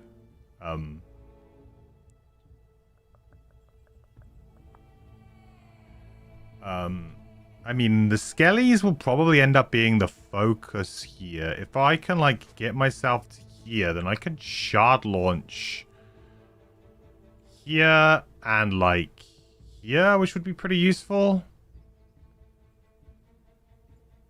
Then the skellies are going to move in. One is going to go, like, 1, 2. So they're going to be 1, 2 away. 1, 2, yeah. 1, 2, 3. I think I'll be okay. Obviously, I'm going to get attacked by a few things here, though. This would be a range 3 as a 1, 2. 1, 2, 1, 2, 3. No, I'll be attacked by too many things, I think. Maybe I stay put here and I just shard launch kind of comfortably.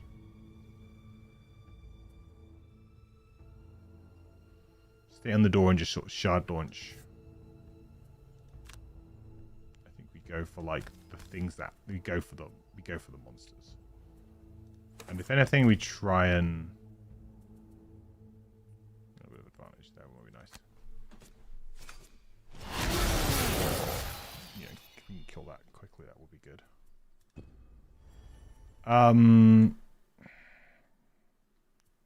No. Oh shoot, yeah, only this one skelly's gonna go. Okay, 1, 2. No, it's just gonna walk into the front, right?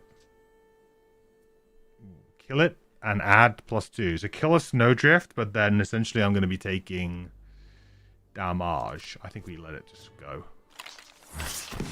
I should probably be doing that to try and get the Undying Executioner thing, though. Like, that is definitely something I should be doing. Awkwardly, that didn't really work out for me, did it?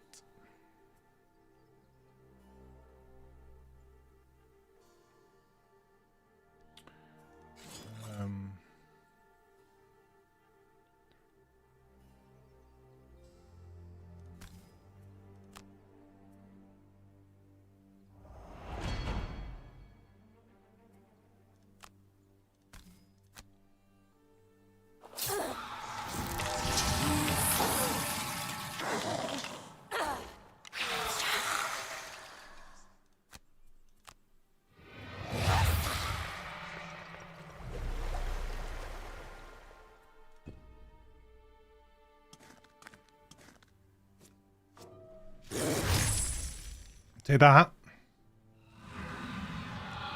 Get poisoned. Kind of wish killable objects had a different color health to stand out more. Yeah, that would be good. I mean, what are we using? Like green for allies, blue.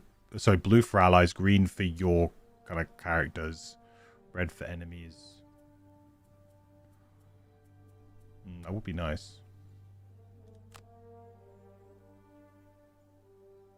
I think I've got a pretty good Firefly Swarm here, right? Well, I mean, I say pretty good. It is going to hit things. I don't know why I'm trying to switch again here. Seems a little bit silly, but... Can I get these two? Attack of 5, attack of 4. Maybe I should try and get, like...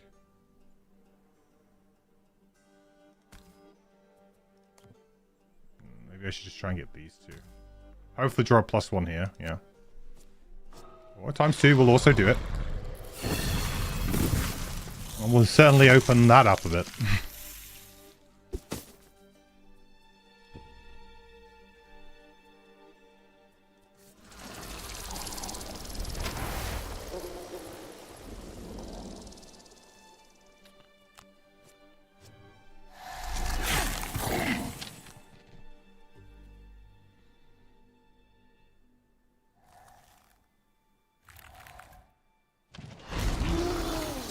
In case punch, of course. Oh, we're going to take the 4 damage from the fragile. That's not good. Okay, well, we got a big heal now. Big heal.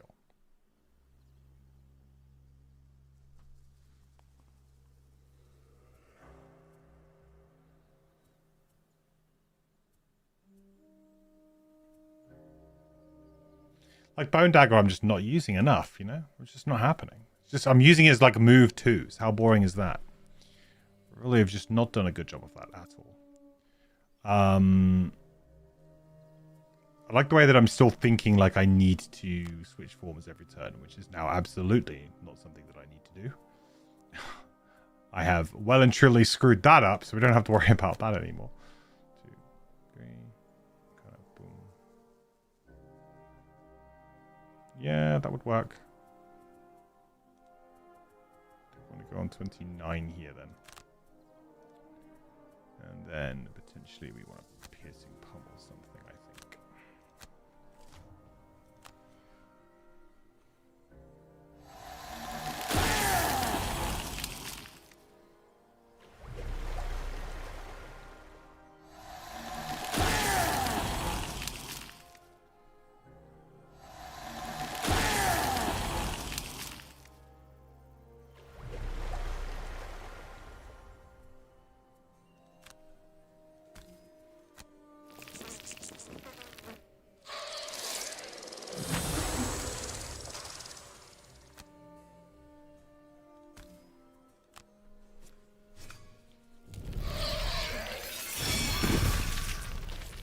Making progress. No.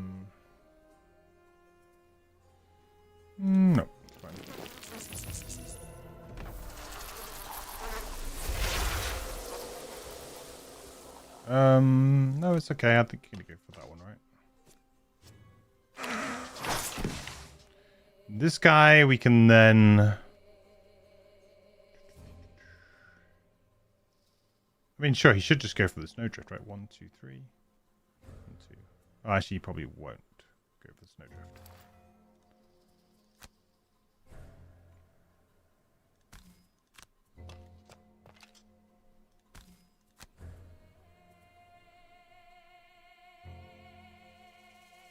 Oh, it's +1, so we don't want to kill it. It's fine. Does its job.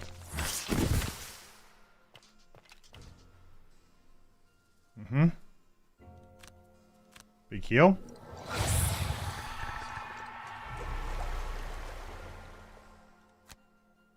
I can't really move, so.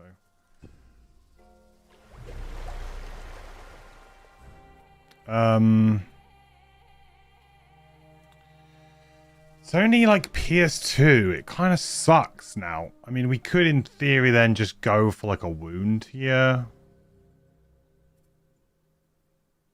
Wound is very good against these guys, although they do heal. The only other option is to sort of maybe go here and attack this with the piercing pommel.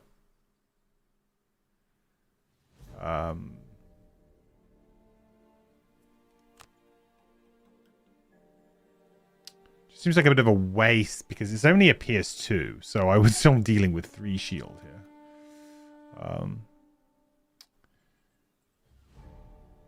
Yeah, okay. Let's go here. And let's use this. Get this. Oh, heal's good. That's good. Some nice slippy terrain there.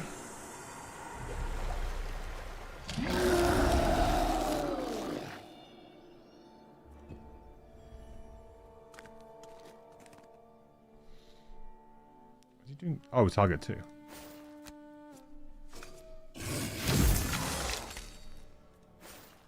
Still dead.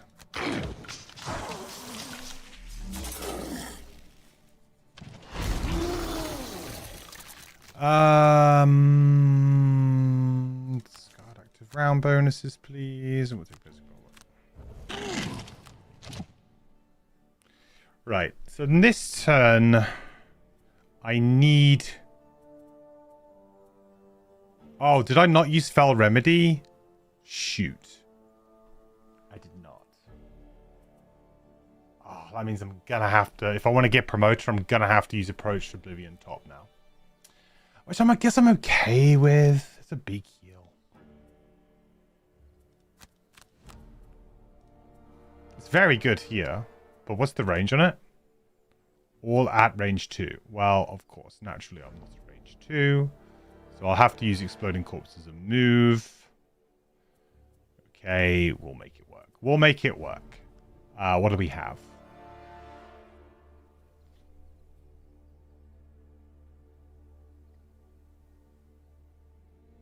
Mind Spike's pretty good here. In the sense that doing just, you know, two damage. Thank you, guys. Doing 2 damage to, like, these 3. It's pretty good. Gives me some XP too, you know? Doesn't swap me, though. But I guess then I swap next turn with Into My Embrace, right? Only within range 4 and 5. So what's that? So I'll go here. 1, 2. Okay. What would I do? I'd have to go, like, backwards. Oh, God almighty. Would I? Back. 1, 2, 3, 4, 5. 1, 2, 3, 4, 5. 1, 2, 3. I won't be able to get all of them. Right? 1, 2, 3. I guess I could get... Yeah, I wouldn't be able to get all of them. Like, I'm just not going to be able to.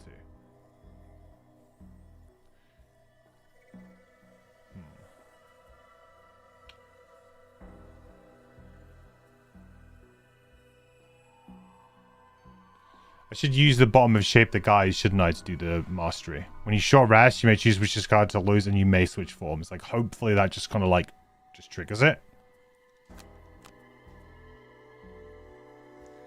In that case, do we just, like, move and do an attack? Right. Seems reasonable. And swap. Just feels a shame to, like, lose out on the opportunity to get 2 XP on a character that very rarely gets the opportunity to get XP.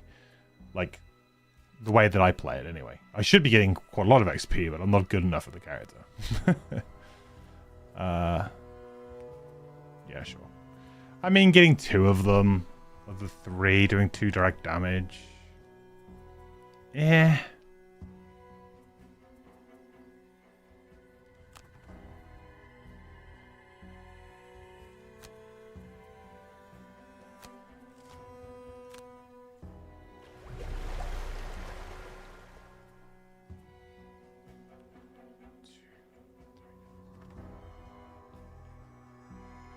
What are they doing? They're moving quite a bit.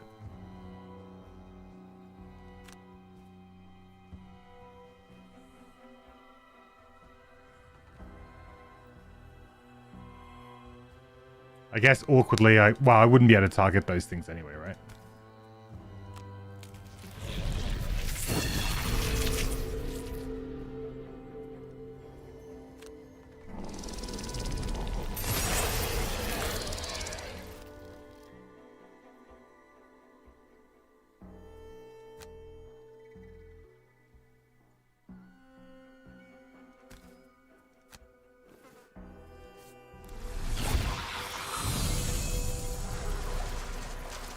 This is the kind of ability that when played like at the right time is like game changing. I think that's the thing with the Geminate, is that there are certain scenarios and certain situations when some of the abilities are just ridiculously good. Like they are insanely good. There are other times when they are just like just not good. I mean, I would take 1 hit here potentially. But I would do quite a bit of damage to these guys. And I'm going to take a big heal anyway.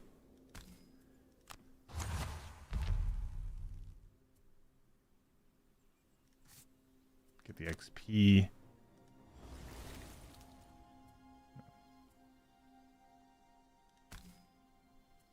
Could use the lucky dice.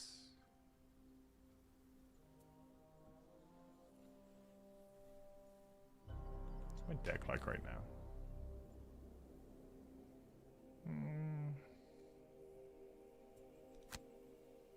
Nah, I think we just do it as normal.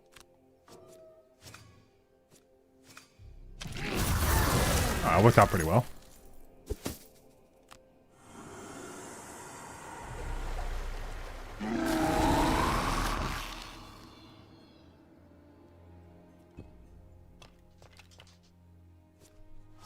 Ooh, bless. Big bless hit.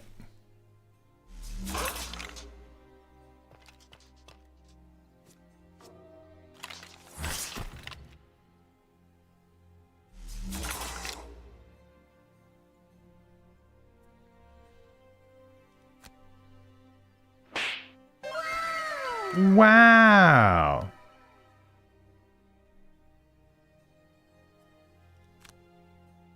Okay, we're going to heal everybody. It's everyone, right? Target all. Boop. Boop. I mean, this is a pretty good approach Oblivion, right? We're going to get 2 blesses in our own deck. We're going to heal up.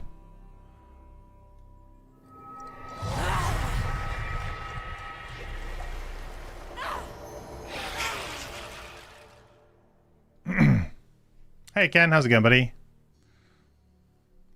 When everything works perfectly with Gem, it's amazing. Your issue is the amount of hoops to jump through and made those moments so rare. Least favorite character of the 8 you've played so far. I think that's pretty... Yeah, I think that's a pretty fair... kind of, a pretty fair statement there.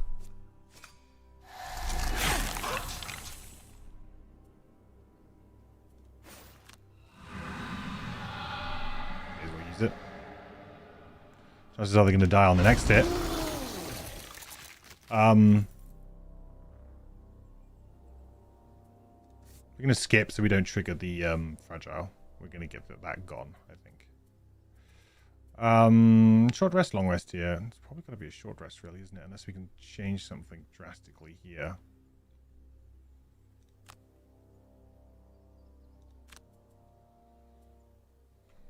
We can swap. Yeah, it's got to be a short. We've got to get these guys involved.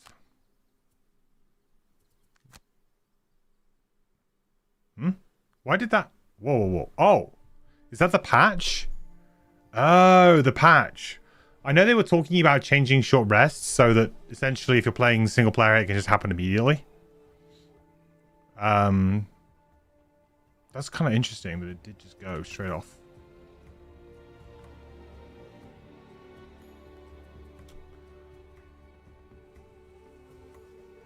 I actually don't think I want to kill anything here. Honestly, I'm not using this card very well at all. I'm fine with this. It's been a move 2 for me, and maybe that's the scenario, but I think in general I haven't been using it very well. It's definitely something I need to improve on.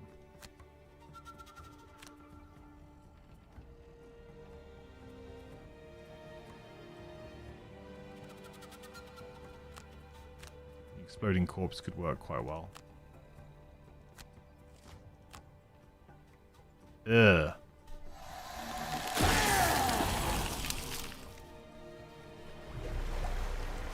I think the other problem with the Geminate is that it's very element heavy as well. And out of all of the starting classes, like you got a bit of ice going on, I suppose, fairly early on. It's like the perfect time to draw a curse. But like none of the other characters really focus super on. I guess you've got what, grass and dark with the Bone Shaper. I guess the point is there isn't anyone who you can go, okay, great, I'm going to create fire, and then the Geminate can immediately use that fire to have a really good turn. Like, there's no, like, low-hanging fruit with the character in the starting characters. There's no, like, yeah, easy way of just kind of getting some stuff, right? Just getting something going early on, getting, like, some easy wins. It is always going to be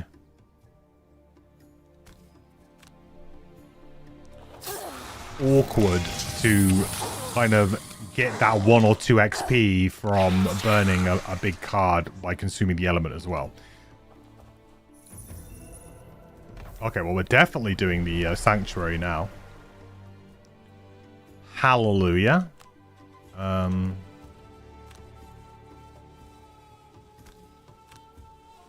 really matter here, does it?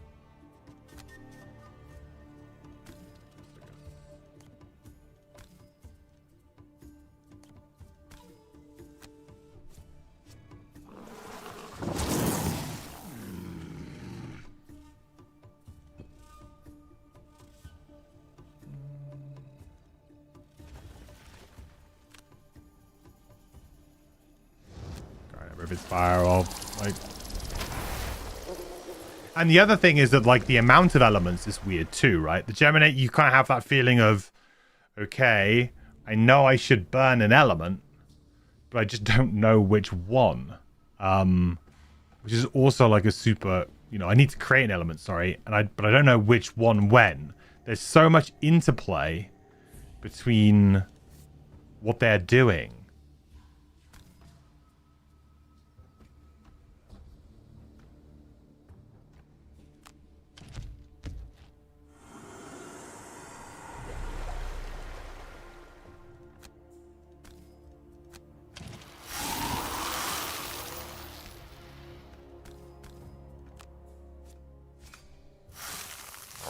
Oh, my luck, I'll draw the Bless now. Oh, no, that's fine. In the deck a little bit.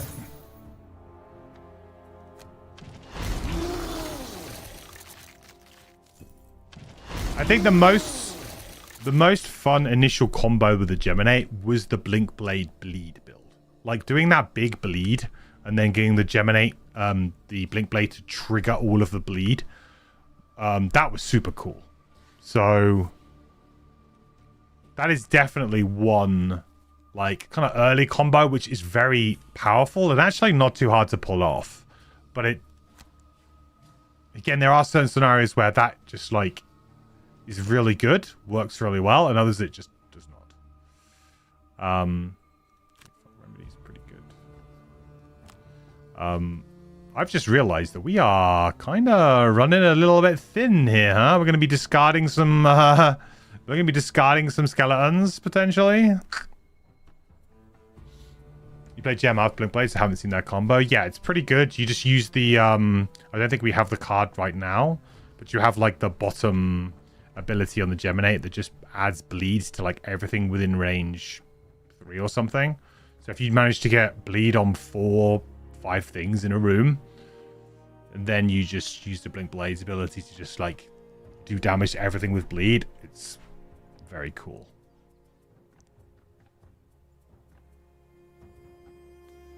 What do we have? Oh man, I should have got the fire.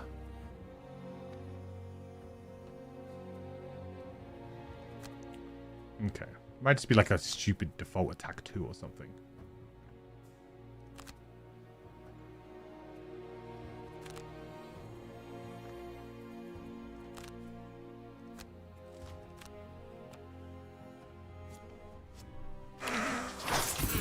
I'm hoping the skeletons just kind of get the job done here.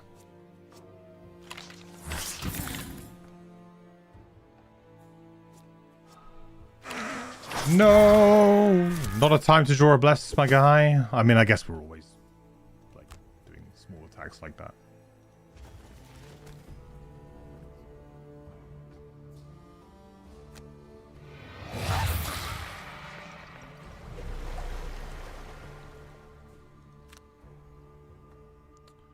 awkwardly, like, do I go somewhere, take 2 damage to then just long rest to kind of negate the damage, but I'm sort of chilling? I don't know. I think the problem that I'm having right now is that I'm just too... I need to get out, right? And I don't have any jump on this character, so I think we need to make a move.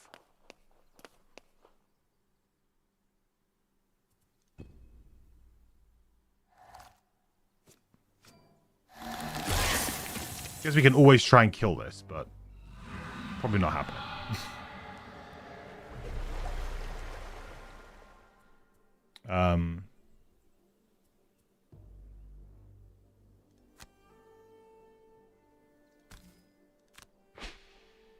Yeah, no, not happening.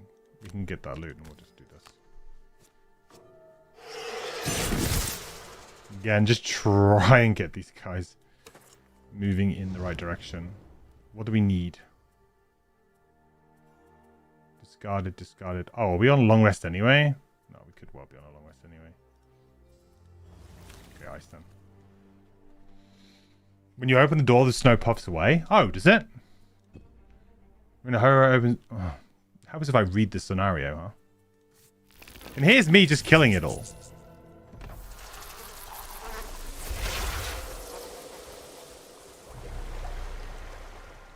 Here's me just convinced I needed to kill it all. Yeah, I didn't get rid of cold water.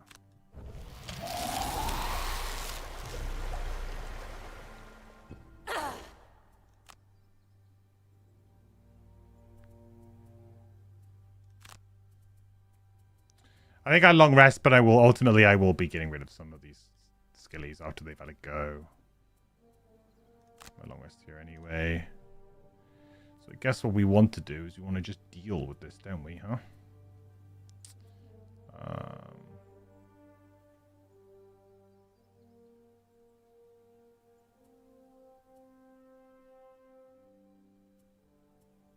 I guess in an ideal world here, we would deal with this, but I don't know if I can, really. I can attack it for 3 with advantage and hope I draw the +2, I suppose. And then kind of just let them do their own thing. And just get in case punch back. Sure.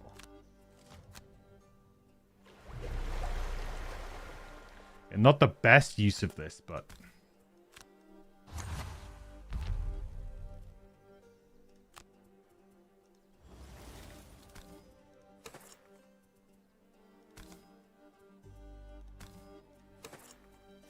+2, please. Oh my lord. Okay.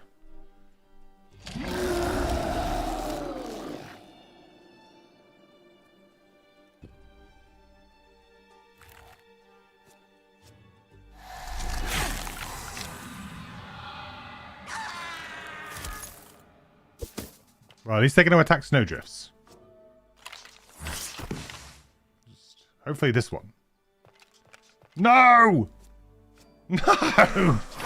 What are you doing? Okay, this one. Come on. Come on, baby. Yeah, there's my guy. Savior. I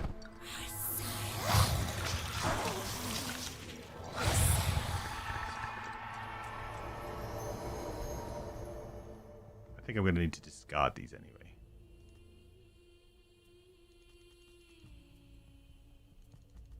Oh, when can I discard them? Can I discard them now?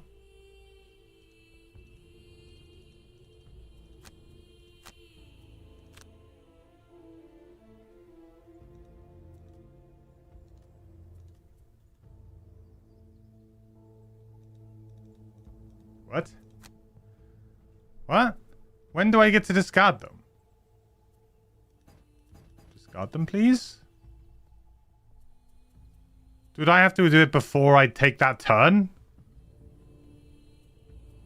Obviously, I don't want to long rest now.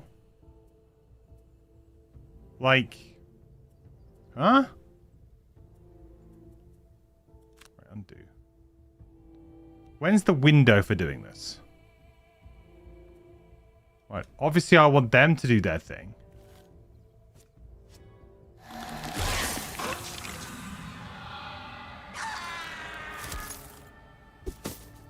maybe before I do that, maybe before I choose the thing to sacrifice, maybe.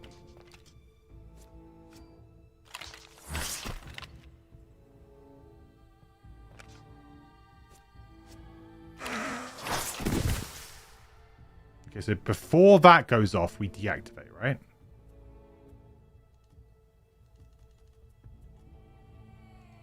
Oh my god, am I gonna lose because it can't, like...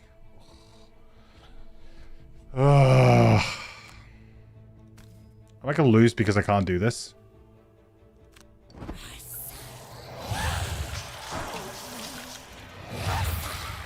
The deactivate just doesn't work, right?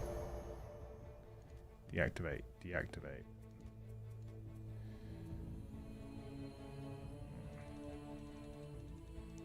No, can't seem to unsummon them. I mean, obviously you would want them to take a turn before you unsummon them.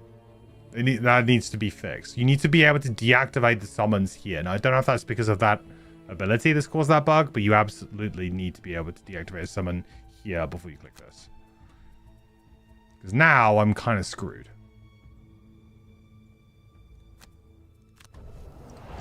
Right? Because I'm getting all my cards back, and these guys are still there. Which is not what I wanted at all. So now I have to kind of deactivate them and rest again if I want to get them back. Give me a lot of long resting, I think, in this next period.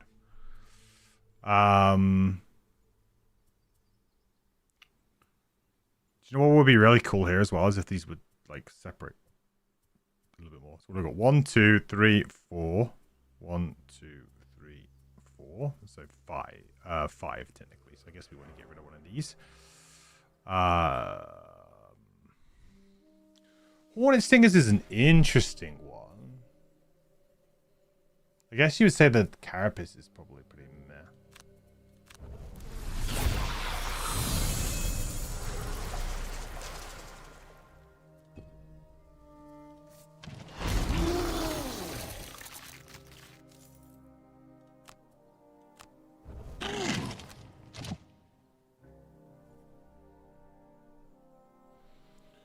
Okay, so if we just open the snow, if we just open the snowdrift, then at least these guys will start moving towards the other room, right?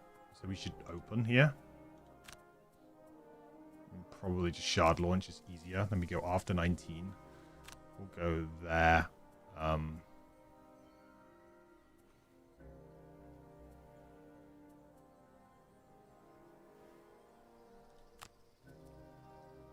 use Fell Remedy to heal him potentially. Flow of Black River is just good right now, though.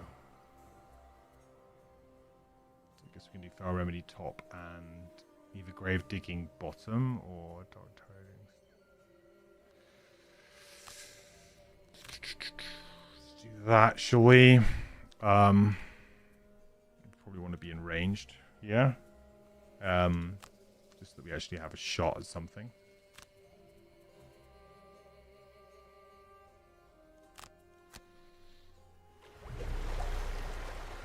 Might be a bit tight, chat, because I've kind of, you know, I've definitely dealt a lot with the snowdrifts. You've faced the giant Ulgox, packs of wolves, and far worse threats on your journey so far. Okay, well, 1, 2. So that's basically 1, 2, 3. So he's definitely going to get me. 1, 2. He is not. What are these guys doing? 2 attack, 1 range, 3, and they are going before the demons as well. That's bad news. That was a really bad flip off the enemies there to get all of that. I can basically just avoid 1 attack, and that is it, probably. And I am taking a bunch of damage, like a ridiculous amount of damage here. I mean, I guess I could try and just stay put and attack 2 snow imps, but I mean, I'm taking so much damage here. I think I just have to sort of chill back here. What are we doing as well? We could potentially kill one snow imp here, right? Okay. Let's go back one, because that does at least... That means that the Frost Demon is going to block the door, though. I don't know how I feel about that.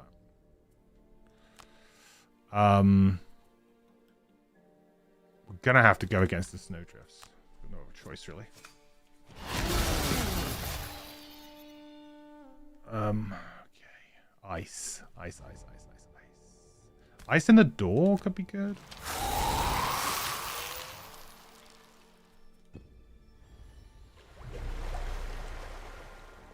Okay.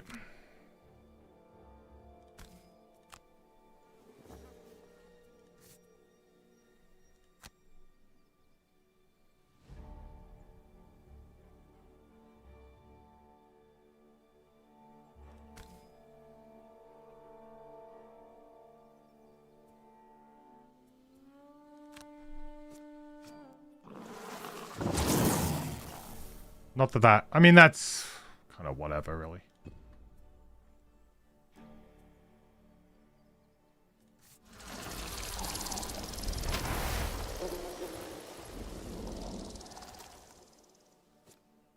Whoa. Don't think that's...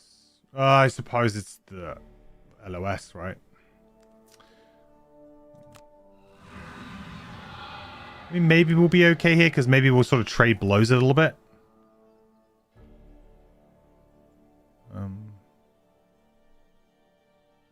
That's fine. I think I want the disadvantage on the fragile attack.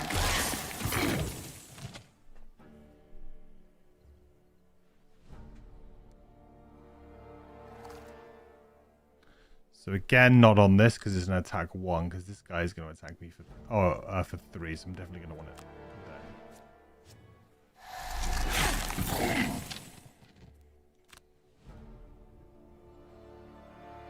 Oh, we're burning cards, baby.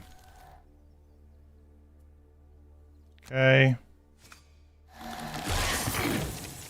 mean, we're probably burning cards anyway, but we'll see how this goes. Oh, I'm first? Oh. Okay.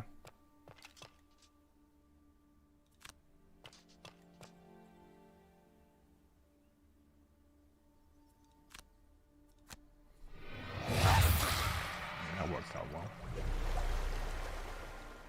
And then I kind of just step aside here.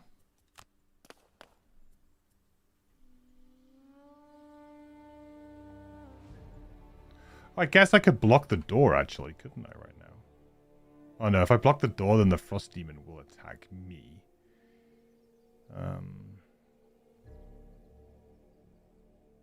But then that would be me taking an attack of 2 versus a attack of 3 against a brittle guy on 4 health. I think maybe that's better. I'll just... The only problem is that I'm kind of blocking the door, which means next turn is going to be super awkward. But I don't... This is probably the better way of doing it. You know, just poison up something, you know? Just get something dead.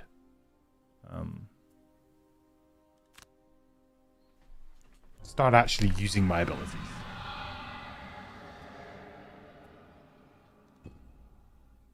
So this guy can't go. He's going to go around there.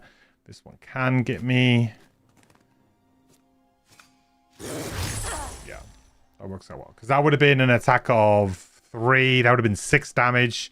And unless, of course, the disadvantage made a miss. But it also does get a poison on this guy, I suppose. Why do I take damage here? Oh, because I'm adjacent to that. Shh. Didn't take that into account, I guess. I cannot afford to recover a card now because I will actually die. So, cannot take a card back. Ooh, yikes. This has suddenly gotten a bit scary. I mean, this is so good right now. It's going to blow a lot of stuff up. I've also got quite a few cards, so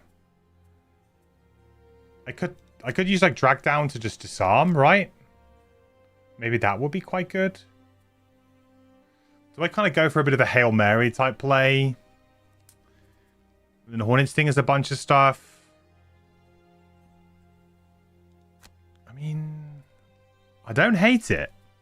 Go here and literally just like Hail Mary the whole thing, right?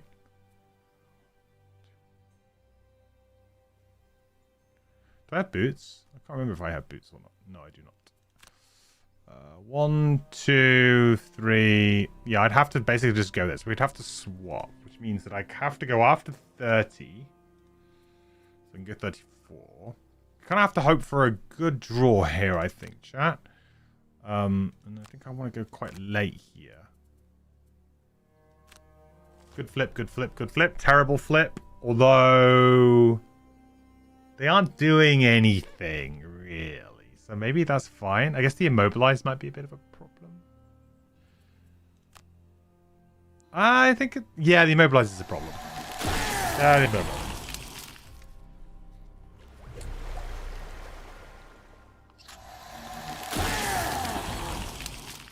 It kind of like wasn't the worst thing to happen there, but it also wasn't the best.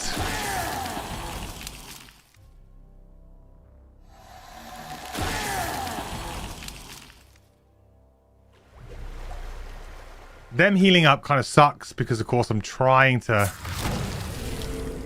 get them down. But takes off all of the poison, kind of undoes a lot of the good work we've done. I think I have to use this because they have no path, right? So, although I don't want him to move there, so I think I just leave him. Oh, I could, if I move him closer. Then my Geminate really does do nothing. What am I playing? Could I use a drag down? Use a drag down on him. I think I have to skip it all.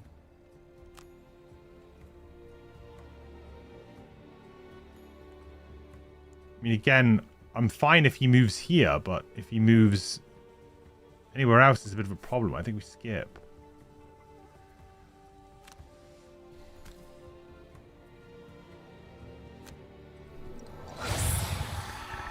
Gotta try and get this guy back alive somewhat.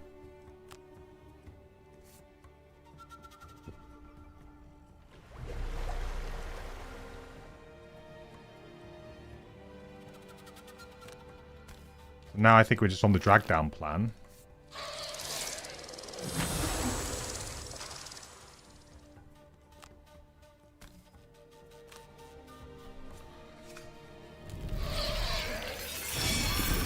So I don't love, but it does something, I suppose. I'm not convinced we're actually going to get anywhere on this one.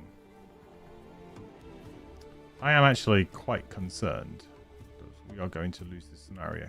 What are we doing? We're going into right. So what do we need for that? I actually have like nothing decent there. Could be on a short rest.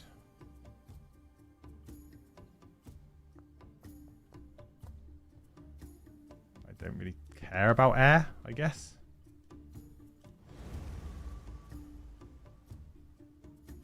What do I have here? What am I playing here? Oh, I guess I could make green now, couldn't I? And then use that to actually do something. Yeah, that works. Or can I? Oh, no, I can't. I can only consume it into light or dark. Fire or light, right?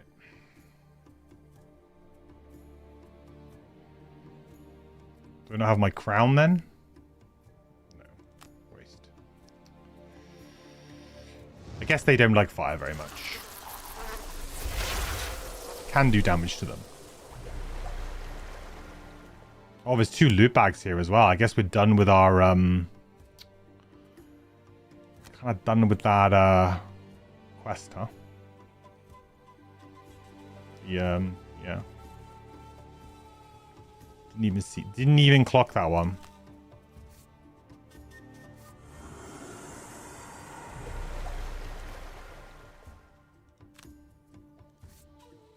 We're gonna need we're gonna need some Hail Mary type plays.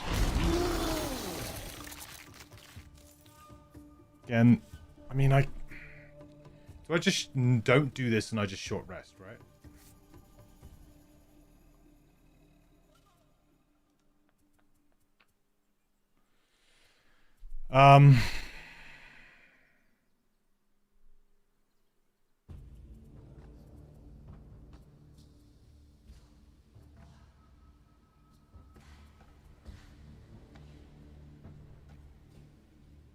Short rest, then we use like Into My Embrace. Yeah.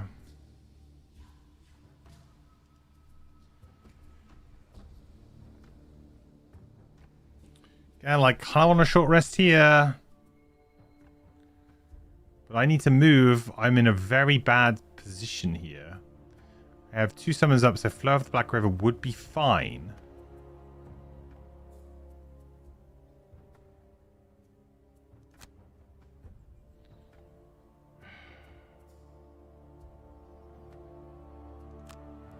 Or do I discard these because they're just not going to do anything now, and then we short rest anyway?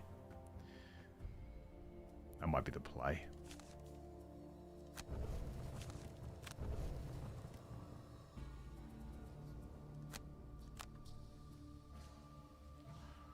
Ugh.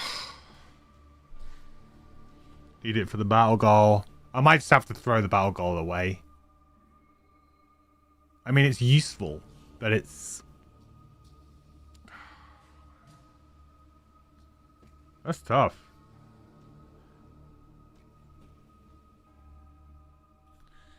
I guess what's better or what's worse? I mean, I could easily get rid of a summon. A summon I would be kind of fine with here. The cards I need to keep really are my at least 1 move 4. But I could quite comfortably lose a summon. Let's redraw. I lose the worst one, but okay. Move on. Because quite honestly, I just need to get out of the way. And it sucks, but it just sucks. No easy way of really doing, saying anything different, really. It's fine.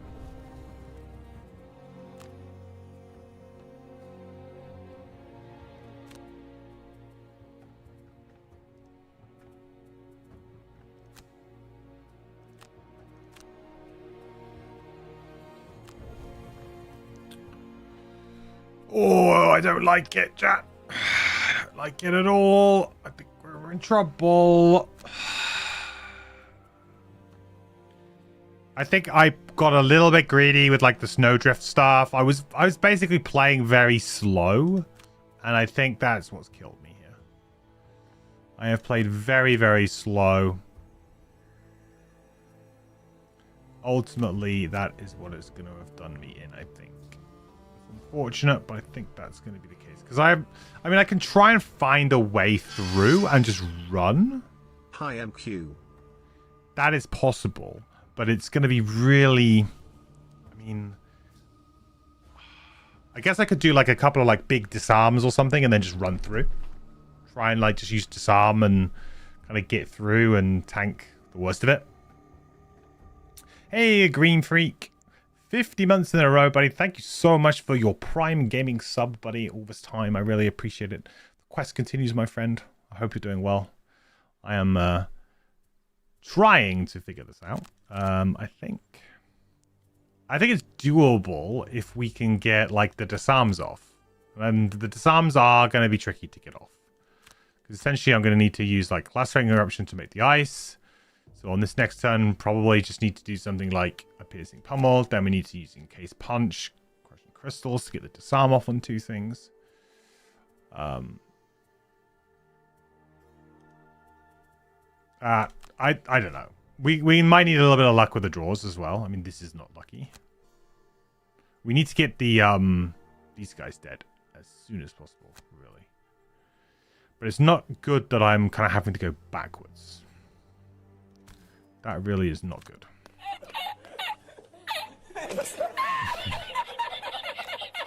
Yeah. This is basically how I feel, Ken. Right now, things are looking a bit patchy.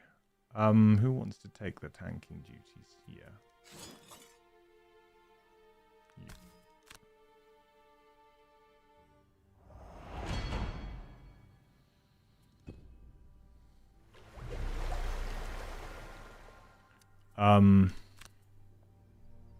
You know, I think we need to kill this, so let's try and kill this, hopefully.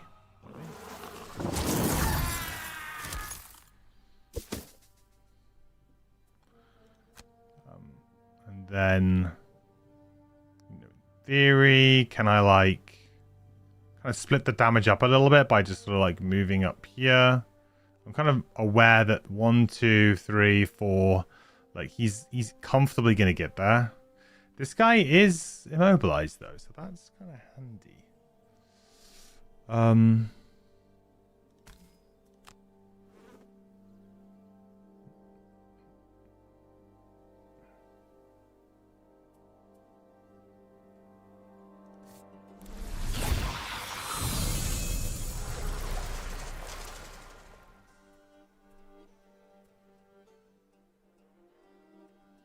So they can consume any element here to make it a target 2? What? So we're just going to be screwed?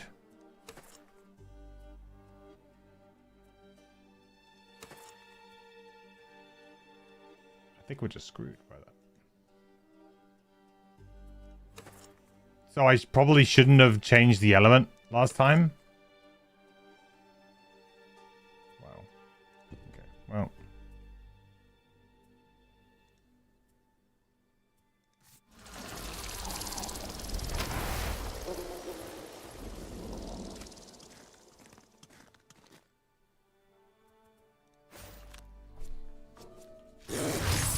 Well, at least the ×2 is now out of the deck this round.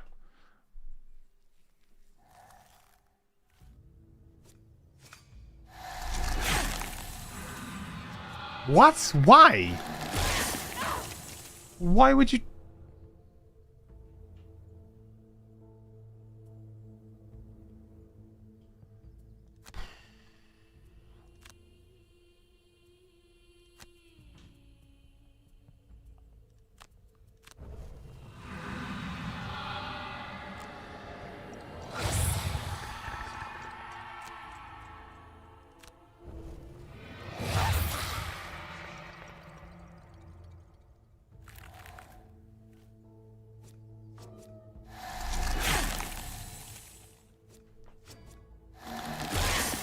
Explain to me why they are attacking her and not... I mean, we're going to have to re-go, but why are they attacking...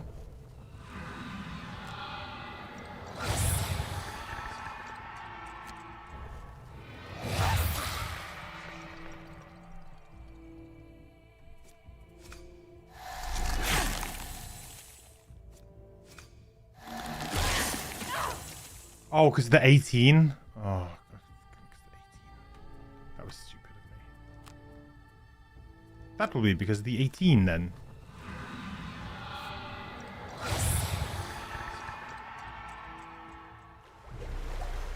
We have the full-blown restart round. Use fast action rollback. No, let's just go back. I felt like just a full restart round's easier. Let's not confuse matters more. Damn.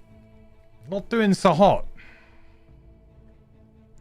This might be a loss, you know. Just because we got greedy, like super greedy on this scenario. Super greedy, and I've ended up kind of having to throw away everything anyway. And I think pursuing a mastery kind of screwed me over a bit.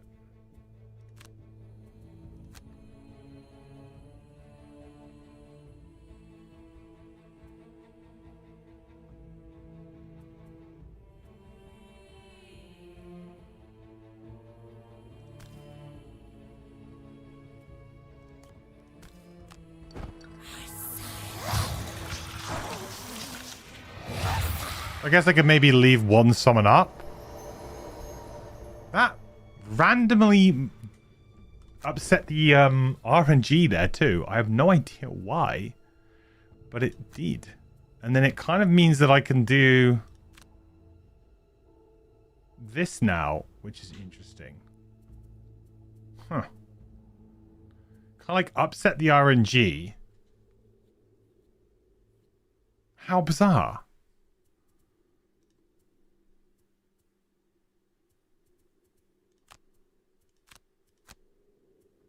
Yeah, it's like totally upset the RNG now. So like these are different cards than they would have been. I mean, granted, I guess I had different cards in the Bone Shaper, but that has yeah.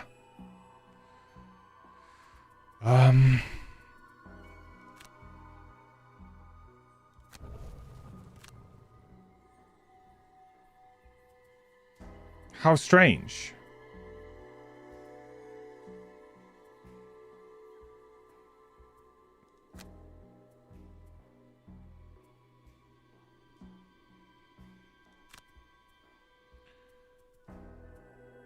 How utterly bizarre.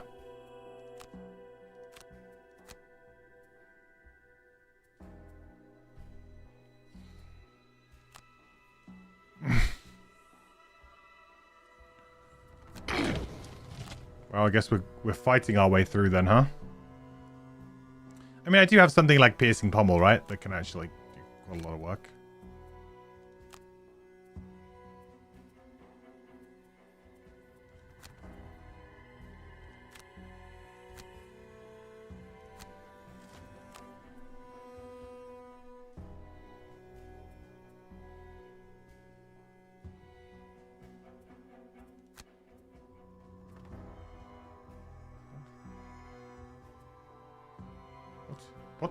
What's it attacking?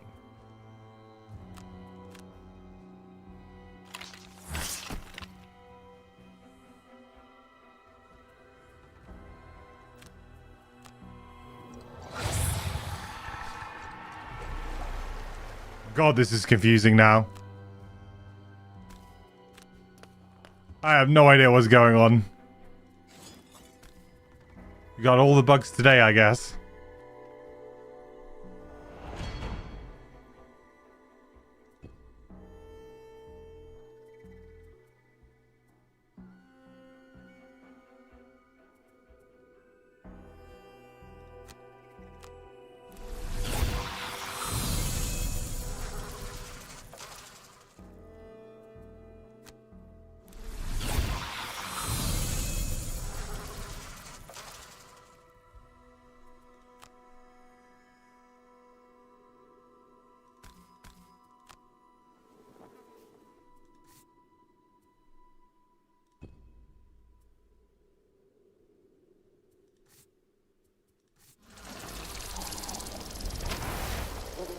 Scared to attack the snowdrift. Haven't you too? Please don't have the dead snowdrift.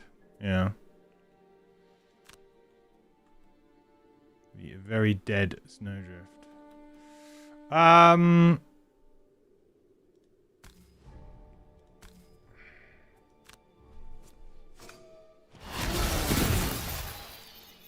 that's at least that dead. I mean, there's at least kind of a path opening up, but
Damn.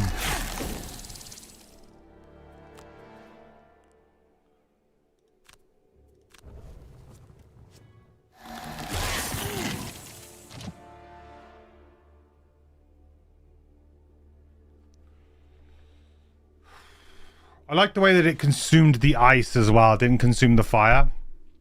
So that I can't do my disarm next turn now either. Like, thanks.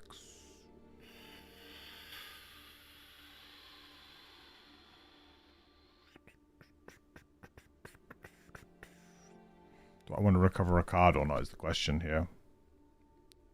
This guy's giving me fragile, so no. Right?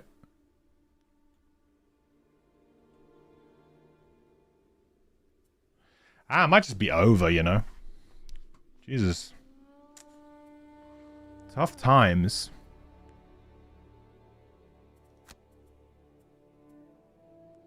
Very cocky.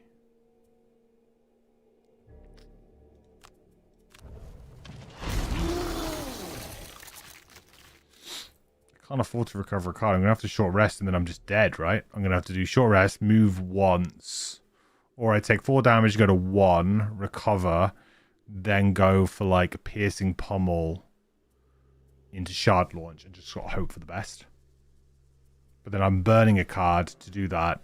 I have 2 cards left and I'm dead. So 1, 2, 3, 4, 5. I can get out. No, I can't. Let's only move 3. 1, 2, 3, 4. I can't get out. So it's over if I play piercing. I think it might be over. Wow. I thought I was killing it. Like, I was doing so well in this part of the scenario, it felt like. Then just like here, it just kind of all went wrong. Like, I opened up and the door was horrendous. And then... I guess I was burning more cards than I thought I was burning.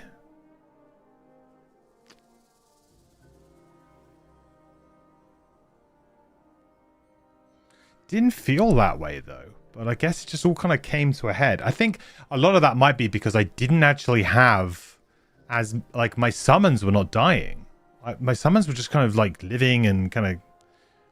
living their best skeleton lives. And so my Bone Shaper ran out of cards. Like, I was resting a lot more regularly. So, like, because I wasn't unsummoning, I was just leaving them there. And... that probably affected that character. And then obviously the Geminate trying to switch every single turn was probably not ideal, but it wasn't bad. Like, it was fine. Like, I wouldn't say it killed my scenario. There might have been a couple of times when I could have maybe had a slightly better turn if I didn't switch, but I would say probably on balance it's a bit of a wash. It didn't feel like I had a bad game on my Frozen Fist either. Just, I guess, just the whole, like, you know, clearing all of the snowdrifts and moving, clearing all of the snowdrifts pretty much, moving. Well, I didn't. I opened this door, actually, but it's all part and parcel of it. So what do I do here? I could long rest and just sort of try and tank with other ways. So there is that. Long rest, try and stay out of trouble. Let Skeletons tank, let Geminate tank, do its thing, and then we find another time to move. But if I do that, then essentially I am still down to 2 cards, right? I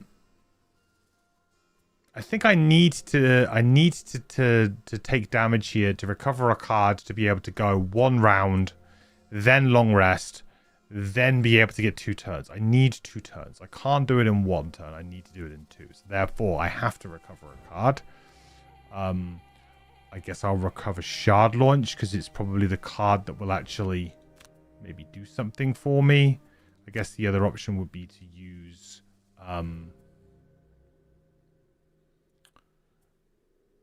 Piercing Pommel, but there's no ice, so I can't really attack anything here. So I think Shard Launch is the play, although the initiative's a bit of a problem.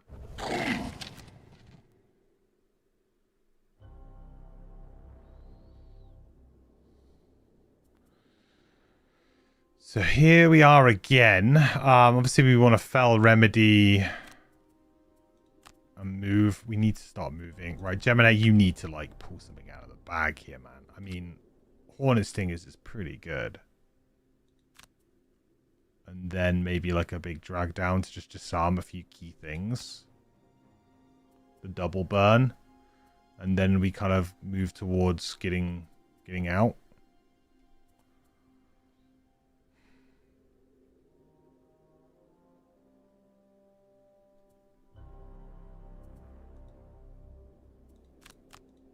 Oh man, I hate this so much.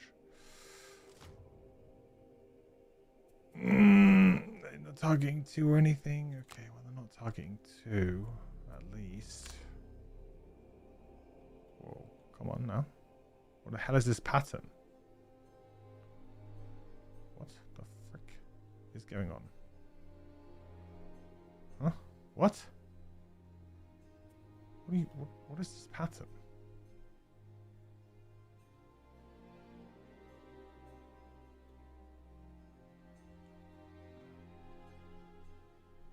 Oh, it's not really what I thought it was.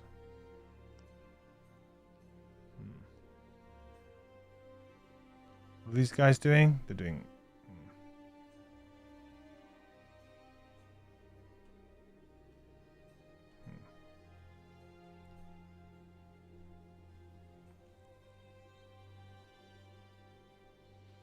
These disarm them really, don't I?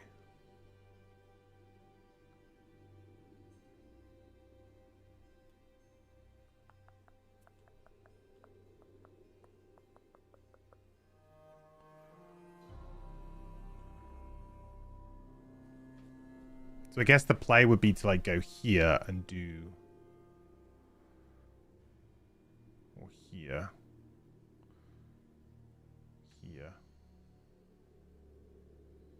that would be all around me basically. Then I would only disarm like this guy, and it's not very good. Like ideally I want to disarm this elite. This elite's going to be a problem. This elite's a huge problem. He's going to look to do a target too. The only way that I can maybe do that is if I get the summon to go there, and then therefore he wants to attack the summon, so he will just attack there. That works. So then if I come back and I do, like I attack all of this. The problem is it's only an attack of 1, right? So it's pretty rubbish. If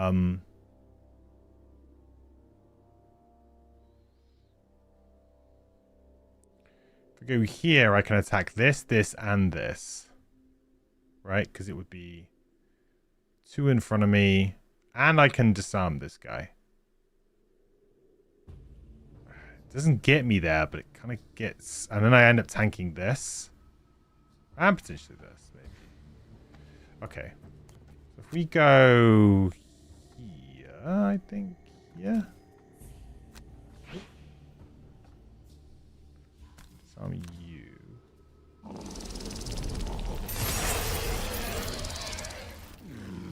Fortunately, it doesn't look like there's any way for me to disarm multiple things. But then if I do it like this... Oh, I suppose I could do it like that, couldn't I? Maybe that's better, because then we draw like a +1 here. Or not.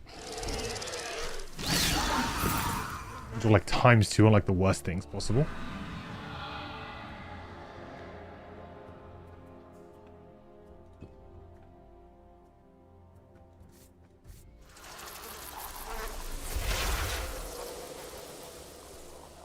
Okay, so I do want to control this.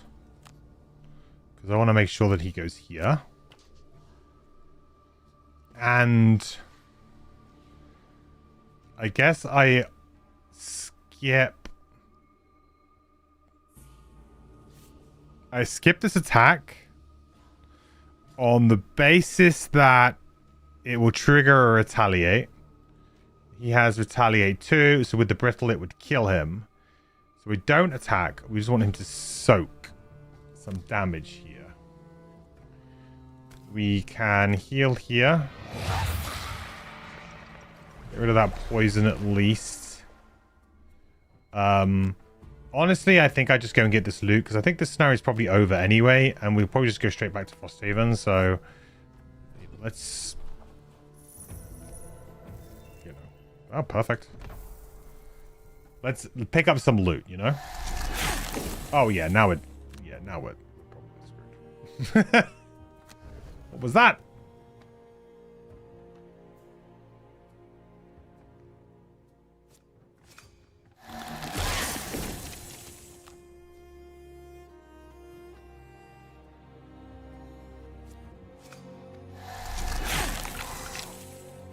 Save him.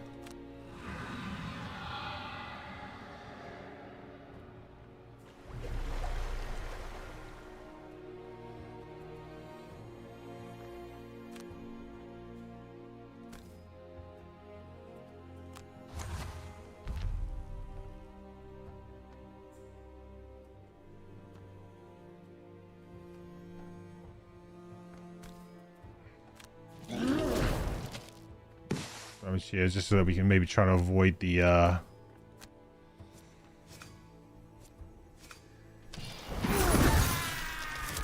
mean, this gives us a bit more of a path, you know?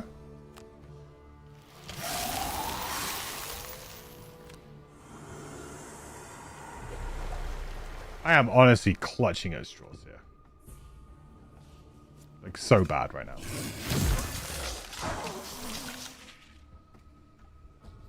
This has got to miss, I think.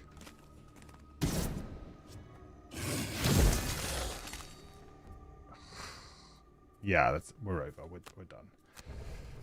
Okay, well... Oh, and then the 2 damage. Yeah, for sure, we're dead. I don't think there's any way for me to get any more loot either. So I think it's just over.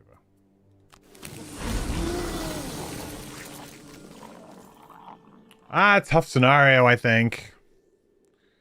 I just got greedy. I didn't have a plan for the last room. The last room is by far the hardest room on this scenario as well. Like, it's not even close. Like, it's crazy difficult. Like, oh, by the way, we're going to give you 2 elite... Was it 2 elite snow imps? A regular snow imp, or is it 2 regular snow imps? And then an elite frost demon and a regular frost demon. That's tough.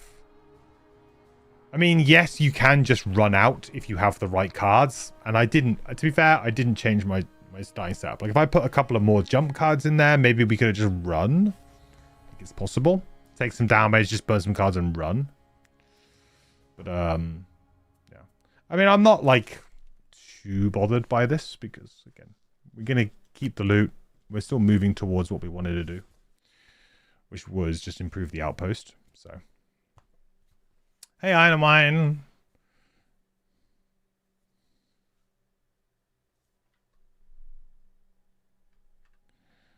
Oh, wow. Trading post built. Guys, this is all a misunderstanding. Zane, an acquaintance who always seems down on his luck, pleads as 2 guards push him unceremoniously into the tent of the new trading post. Mayor Sather is waiting inside, arms crossed. Mayor, I was just coming to see you, actually. I brokered a deal, a fantastic deal. The Abeli are willing to polish the town guard's weapons for a price you wouldn't believe. I've just finished packing up the armory and was going to surprise everyone tomorrow morning. And did you think that the Abeli wouldn't attack while all of our defenses were off being polished? No, they were. I mean, it was really an excellent price. Zane meekly trails off, realization settling in. I have put up with your harebrained schemes in Frosthaven for long enough. This here, she gestures around the trading post tent, this is your penance. You will put that entrepreneurial spirit to work. You will receive shipments. You will sell goods, honest goods. Zane looks mortified. But for how long? Sather brushes past him on her way out of the tent.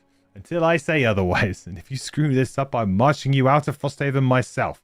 She nods at you in passing. Look, it's your first customers. Hello. Zane gives you a sheepish smile. Welcome to the trading post? New outpost event unlocked. New outpost event unlocked. New road event unlocked. Puzzle solution. Crane's room is empty. The books, the papers, everything is still here, but the Quattrel himself is missing. Given you've never seen him outside his room, you find it a bit odd and set out to find him. Nearly half an hour later, you spot the Quattrel shuffling between cabins. In one hand, he's carrying a half-used torch, and in the other, a pot of pine pitch.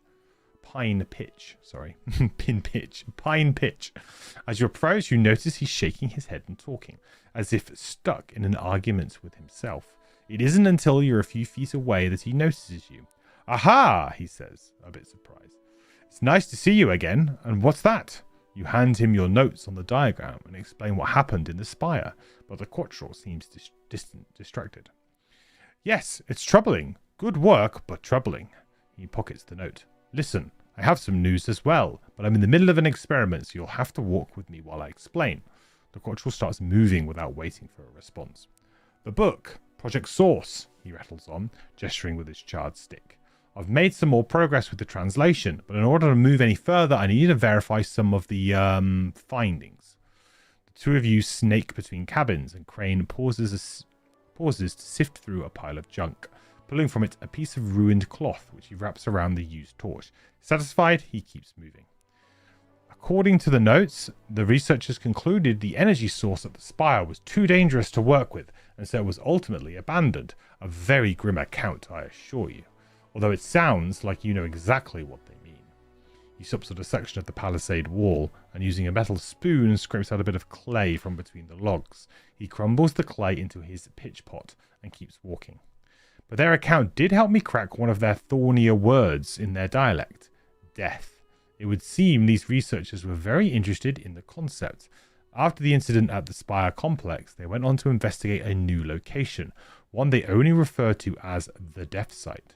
I need you to find it and tell me what's inside. Torfi's journal contains a sketch of some device at the site. If you come across it in your travels, should be in the temple or crypt of some kind. Hopefully her notes will prove useful. Crane comes to a sudden halt. He's brought you to one of the guard stations, right next to one of the iron braziers they used to keep warm. The guards themselves watch from their post, as Crane, without any ceremony or explanation, Crane dunks his stick into the pitch pot and then shoves the gloopy thing into the guard's fire, which bursts into a violent blue flame. Ah, all wrong. Crane holds up his torch, the flame burning a brilliant sky blue. He scoffs, drops it into the snow, and walks off. He was sleeping with my wife. A guard scratches his head, trying to explain. Or, at least, I thought he was. I'm unmarried. Is he going to be alright? A knife protrudes from the leg of his watchmate, who is being tended to by an old sawbones. Captain Olmsted draws you aside.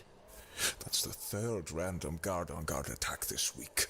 Something is getting inside their heads, messing around. He peers out over the walls and points to a cluster of snow-covered structures. There was a time Frosthaven was wider than it is today, but a few years ago we drew back the wall to better protect what little we had. I think something is set up in one of the buildings we abandoned out there. You almost think you see movement in one of the decrepit buildings, and you suddenly remember that you forgot to disembowel yourself yesterday. Silly you. Silly me. Disembowel yourself? Seems like probably not the right thing to do.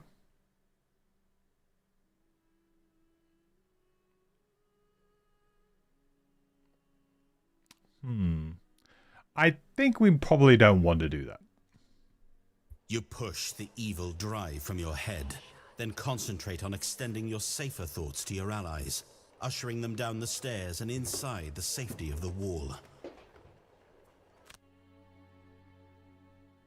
Okay. Trading post.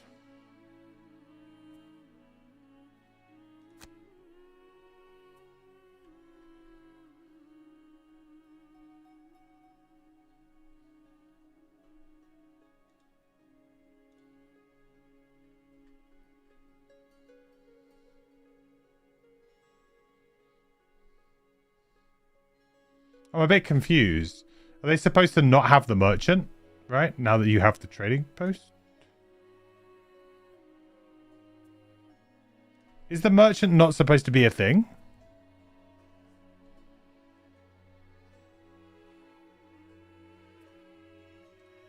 Feels like the trading post is basically just what the merchant was, which is what we had. Presumably that's something that is not supposed to be there. Because actually thinking about it, in the physical game, I don't think you get access to a merchant. Like...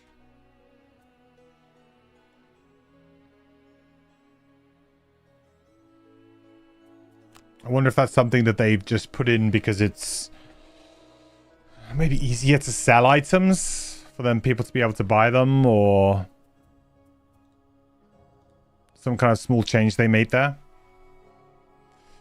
We're close to retiring on our fist though. Like one more upgrade.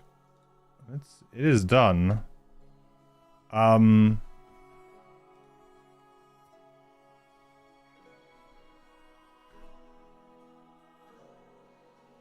We are in winter. We didn't get attacked, which is nice, but we will be attacked soon.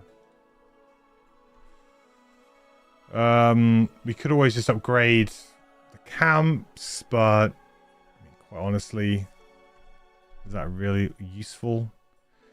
Craftsman is fully... oh no, it's not fully upgraded. We upgraded to level 4. Probably the craftsman then. To get new items. It's probably the way to go. Hey, Dimwit! Thank you so much for subscribing to the adventuring party. Welcome in. I hope you're doing well. Welcome, welcome.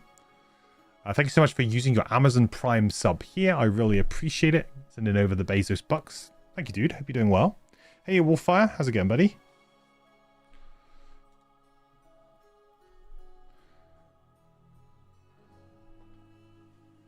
Frosthaven shop item list is a nightmare. The number of items available at higher levels becomes obscene. Yeah. I think, like, I mean, I have a fairly good amount of gold. Do we want to do this just to unlock new items, or do we want to go for the craftsman to get new blueprints? I mean, the craftsman just is usually like the pretty fun thing to do. But then we'll be retiring our fist. But I'm kind of okay with that, because then we can just go for like, I don't know, we can just like play a drifter for a while or something.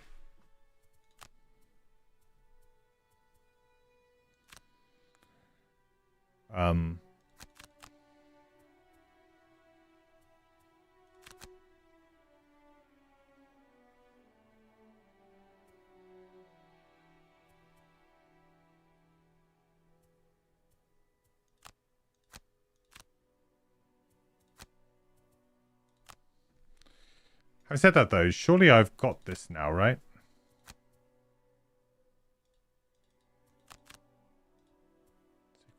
Oh, so we should have the scenario then, right? Is it just been added to our world map? Nothing popped up. Oh, there it is. Okay. I don't know if something's supposed to pop up. There.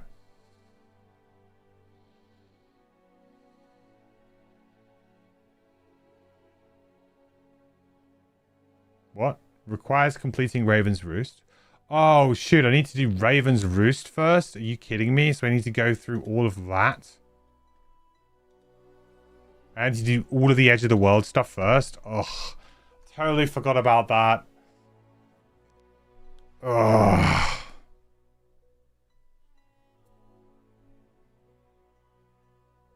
I feel like there's those little things that...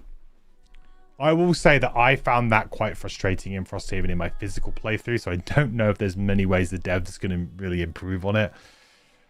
But the quite like obscure nature of how you retire characters sometimes. Like, oh yeah, you can do that, but you need to have this. Like, you think you're making progress, right? You're like, cool, I will unlock Sacred Soil when I do this thing. Oh no, I don't. I need to have done several other missions before I can get to do that. And you won't know that in the physical game either, because it's hidden. So you'll kind of open it and be like, okay, unlock Sacred Soil. And then you'll unlock it. And then you'll see that, oh, it requires me to do X, Y, Z before I can play it. Which is frustrating because you might think, okay, great, we can go and do some retirement stuff.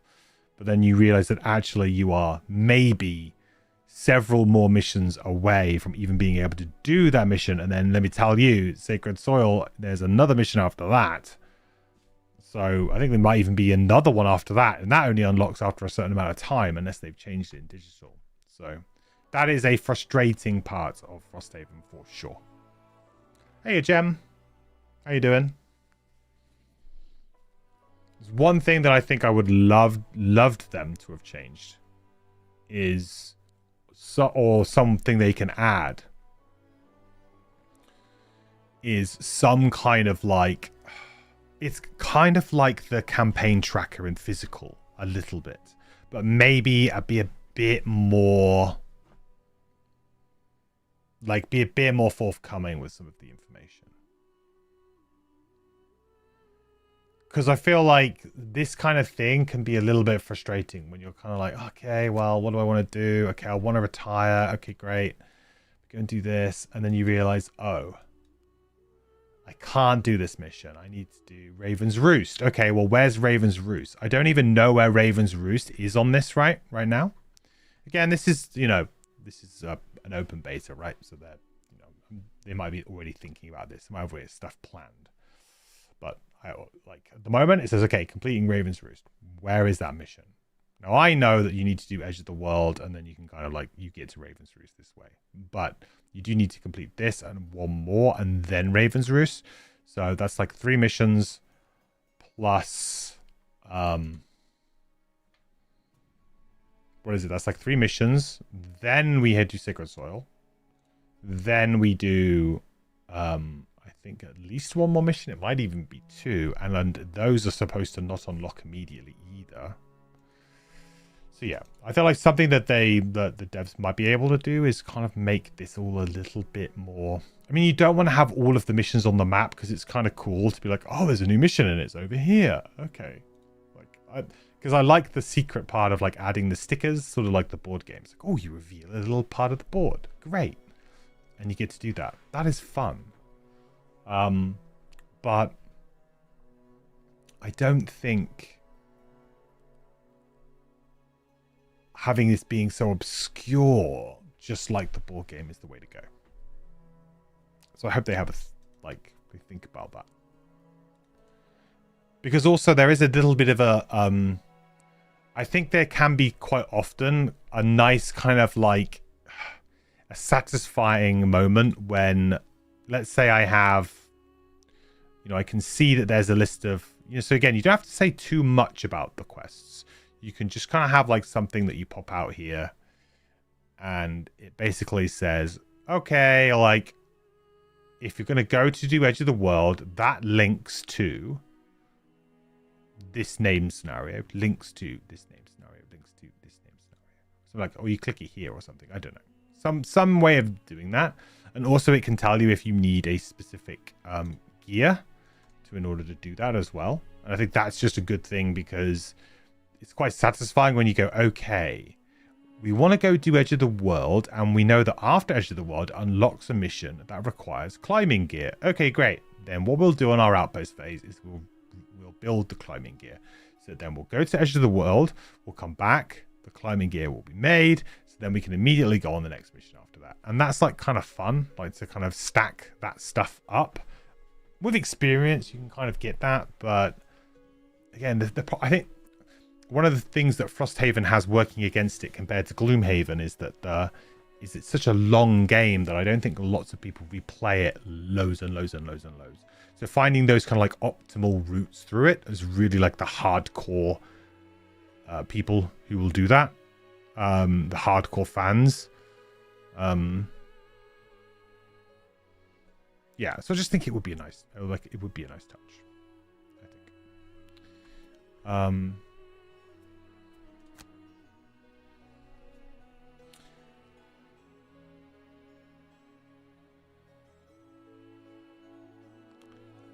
We do have morale. Maybe I could upgrade at the same time. Can I do them both? I can do them both. Screw it, let's do them both. Let's just try and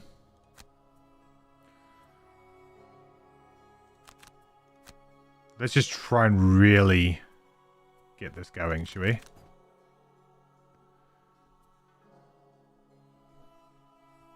guess I should spend the gold as well, actually. Screw that. Let's buy everything that we need with the gold.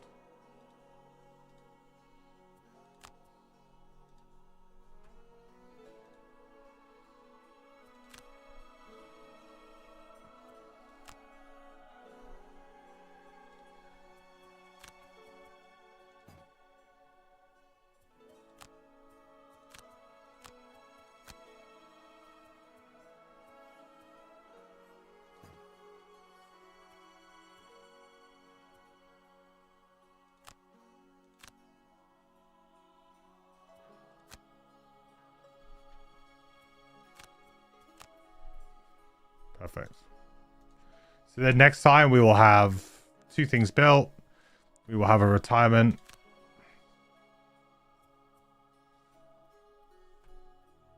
We don't have much in the way of inspiration though, unfortunately, so we won't be able to do like a double retirement. And we just sort of see how far we can push this, I think. Cool. Well, I think that's probably a good place to stop it, because I don't think we're going to have enough time today to really do another scenario. But perhaps we do just then go and do Edge of the World again, and we just sort of, like, smash it out. Oh, I tell you one thing we did do before we finish, actually. We did get, we got quite a lot of herbs, didn't we? So, can we do a new one? We can indeed do a new one. Power Potion. Ooh, baby. I mean... kind of makes sense to go on the Germinate here.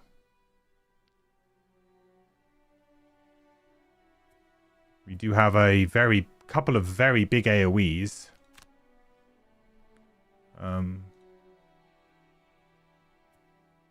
What else do we need? We still need a corpse cap. My kingdom for a corpse cap. 2 snow thistle.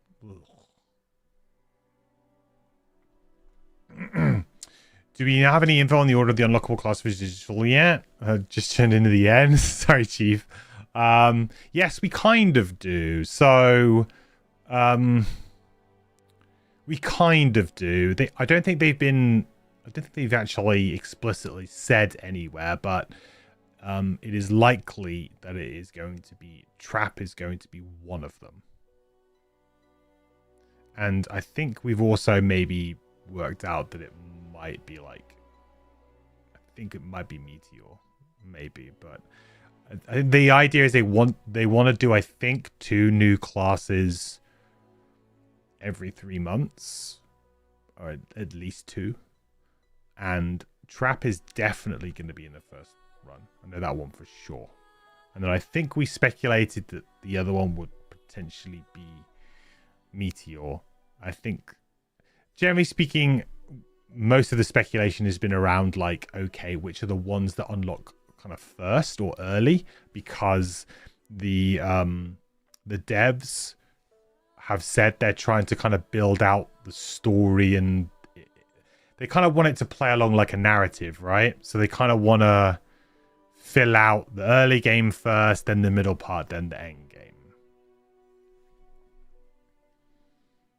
They have 9 classes to roll out over 4 updates. Yeah, so perhaps the last one might have the extra one in, or perhaps, you know, maybe the next one will. I don't know.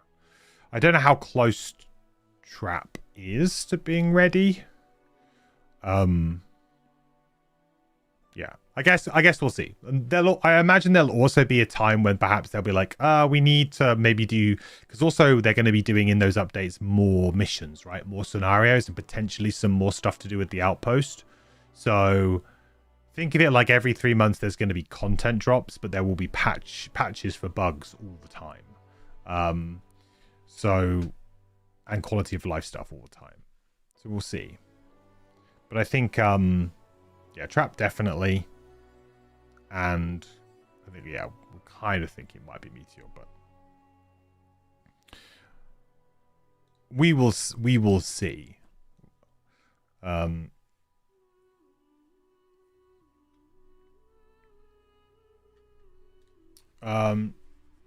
Yeah, not much I can really do with these unless I kind of distill something, right?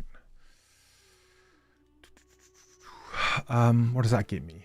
An axe nut. What do I need? No, I need anything but snow, really. Oh, I suppose I could use with corpse cap. I can't believe that I haven't come across one corpse cap this entire playthrough. How bizarre is that? Like this, I can't even disenchant.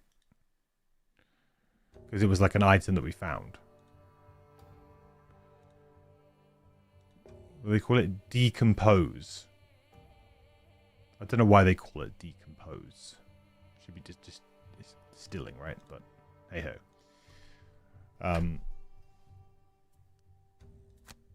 I think I've even done scenarios with them in. Have I not?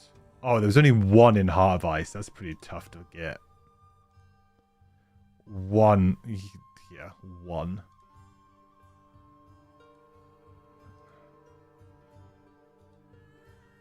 Oh, two in the Spire Basement. I think that's why I even played Basement. I played all of these out just to try and get the corpse caps, and I never got them.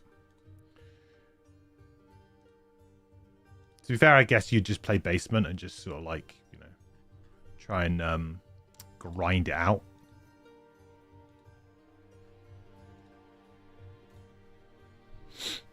You're hoping they'd have the crabs ready by next update?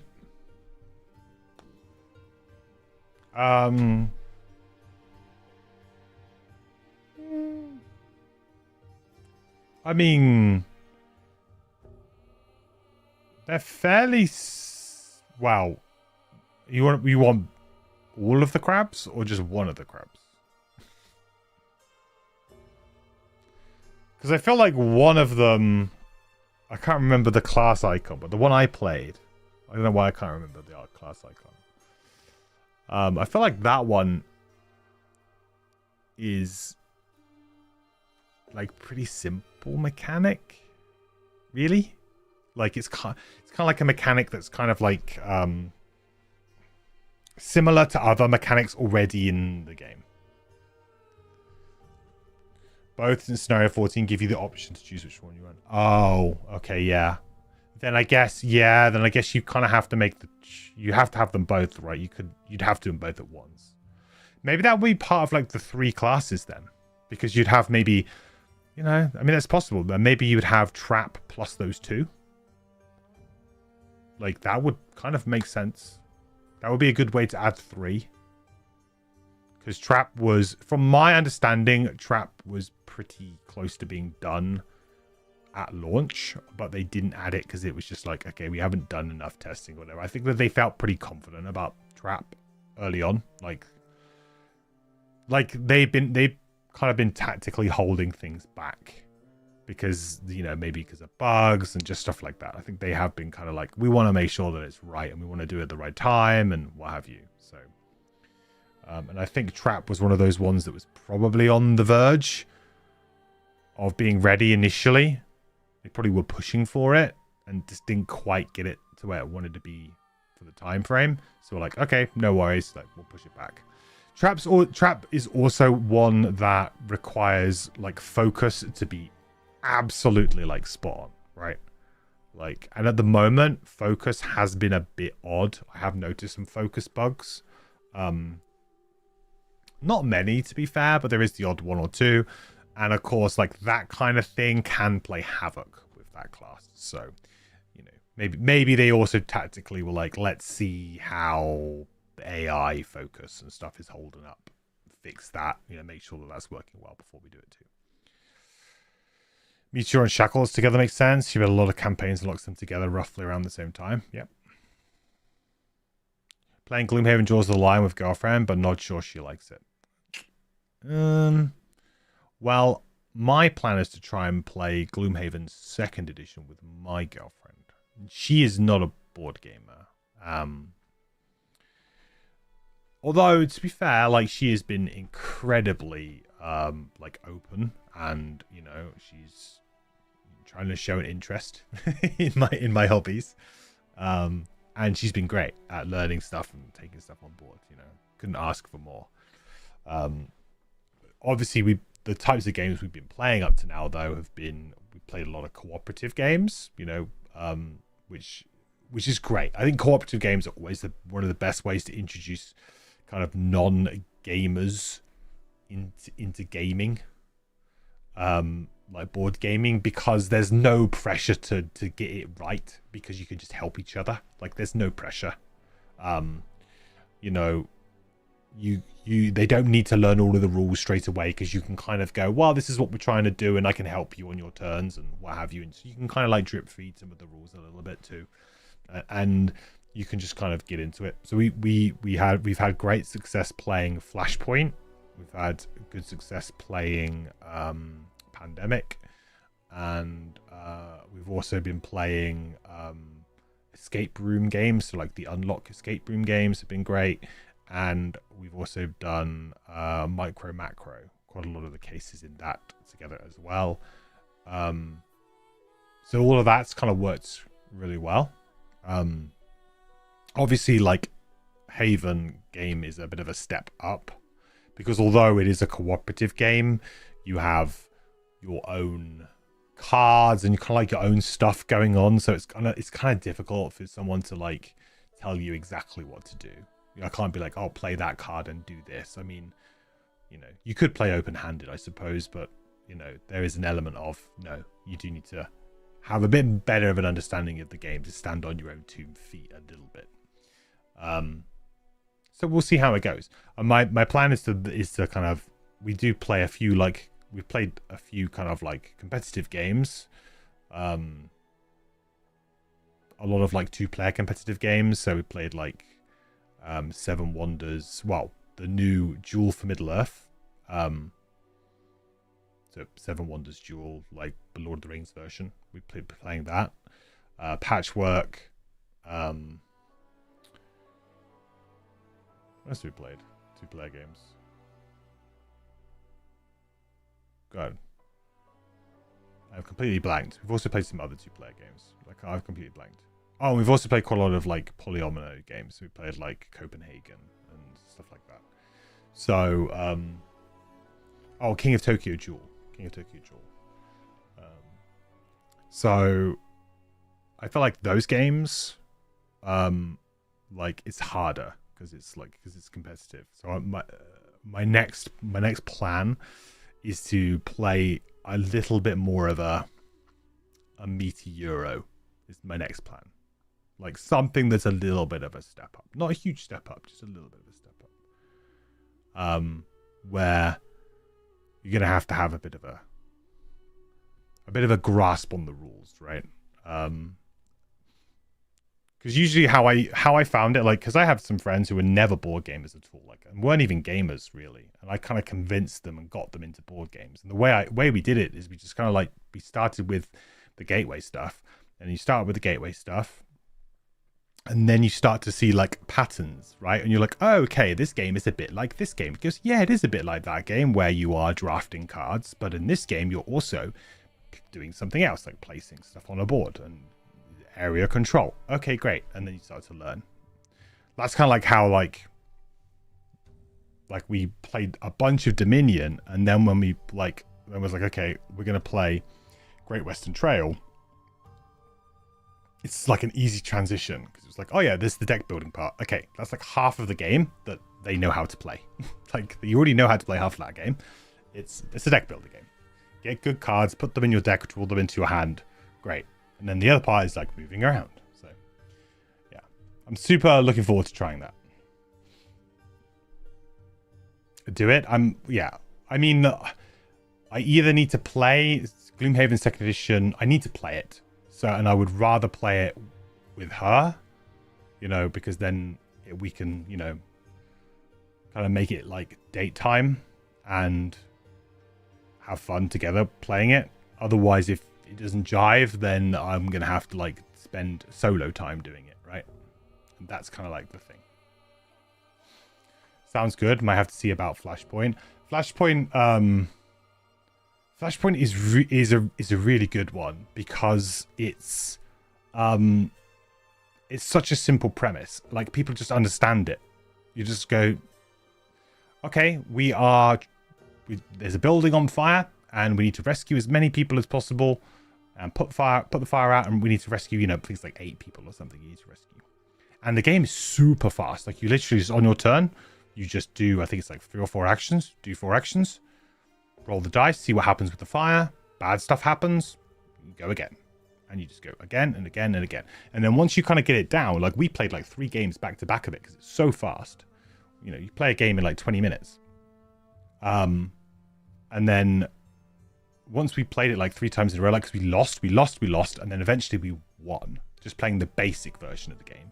So we're like, okay, do we want to like maybe ramp it up and use the advanced version? And in the advanced version, you basically like, you each get a role, a bit like Pandemic, where your character is a particular character that does something a little bit different to everybody else's. You know, you have like a special power or ability.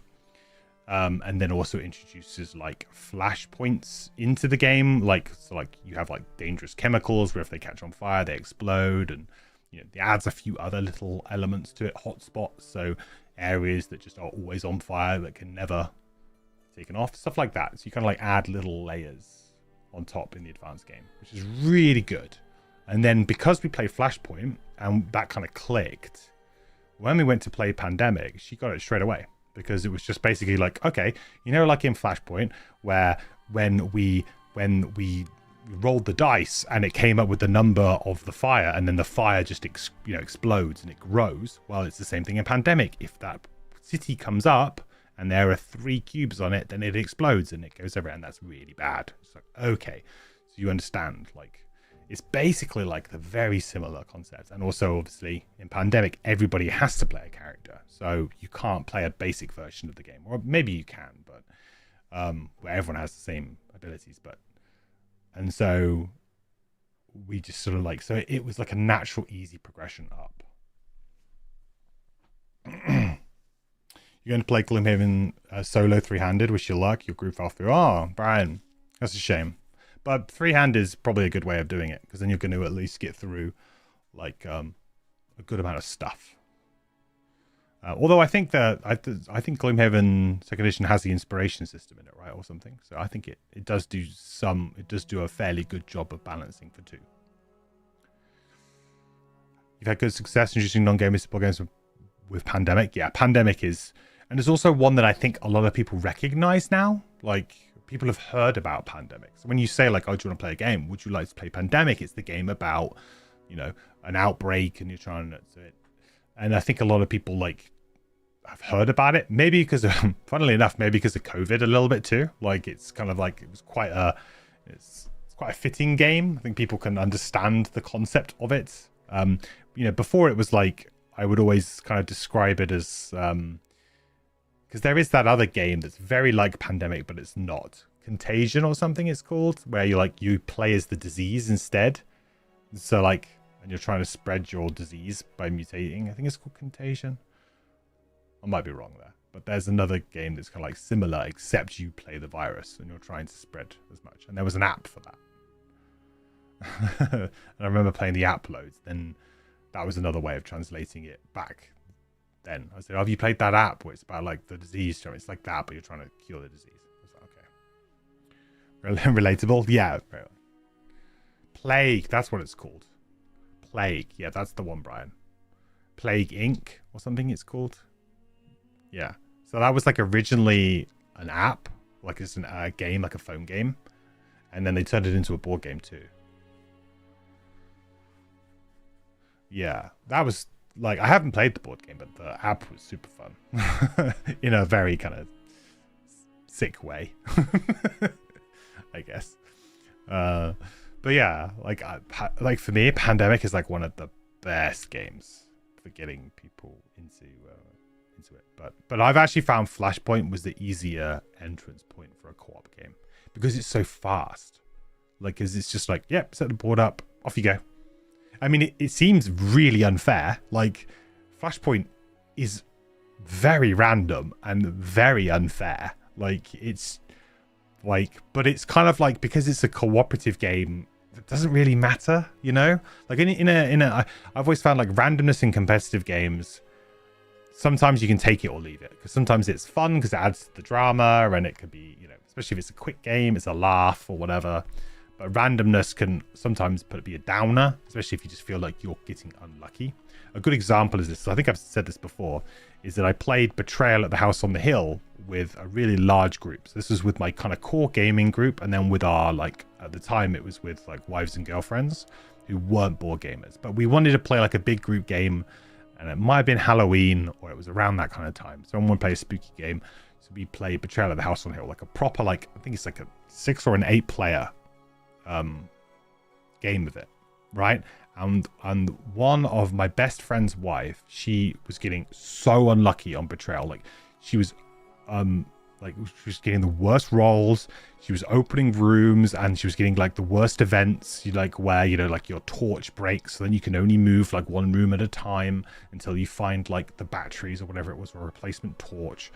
She fell into the basement on her own. Like, literally every bad event that can happen to you in that game happened to her. And I was looking across the table, and I was like, she's never going to want to play this game ever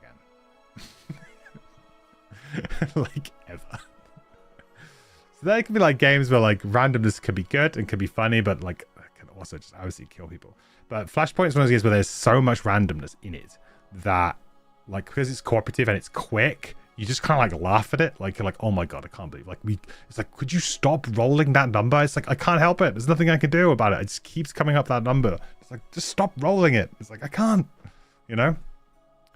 and then, like, as the house is getting constantly destroyed, it's starting to fall down around you and stuff.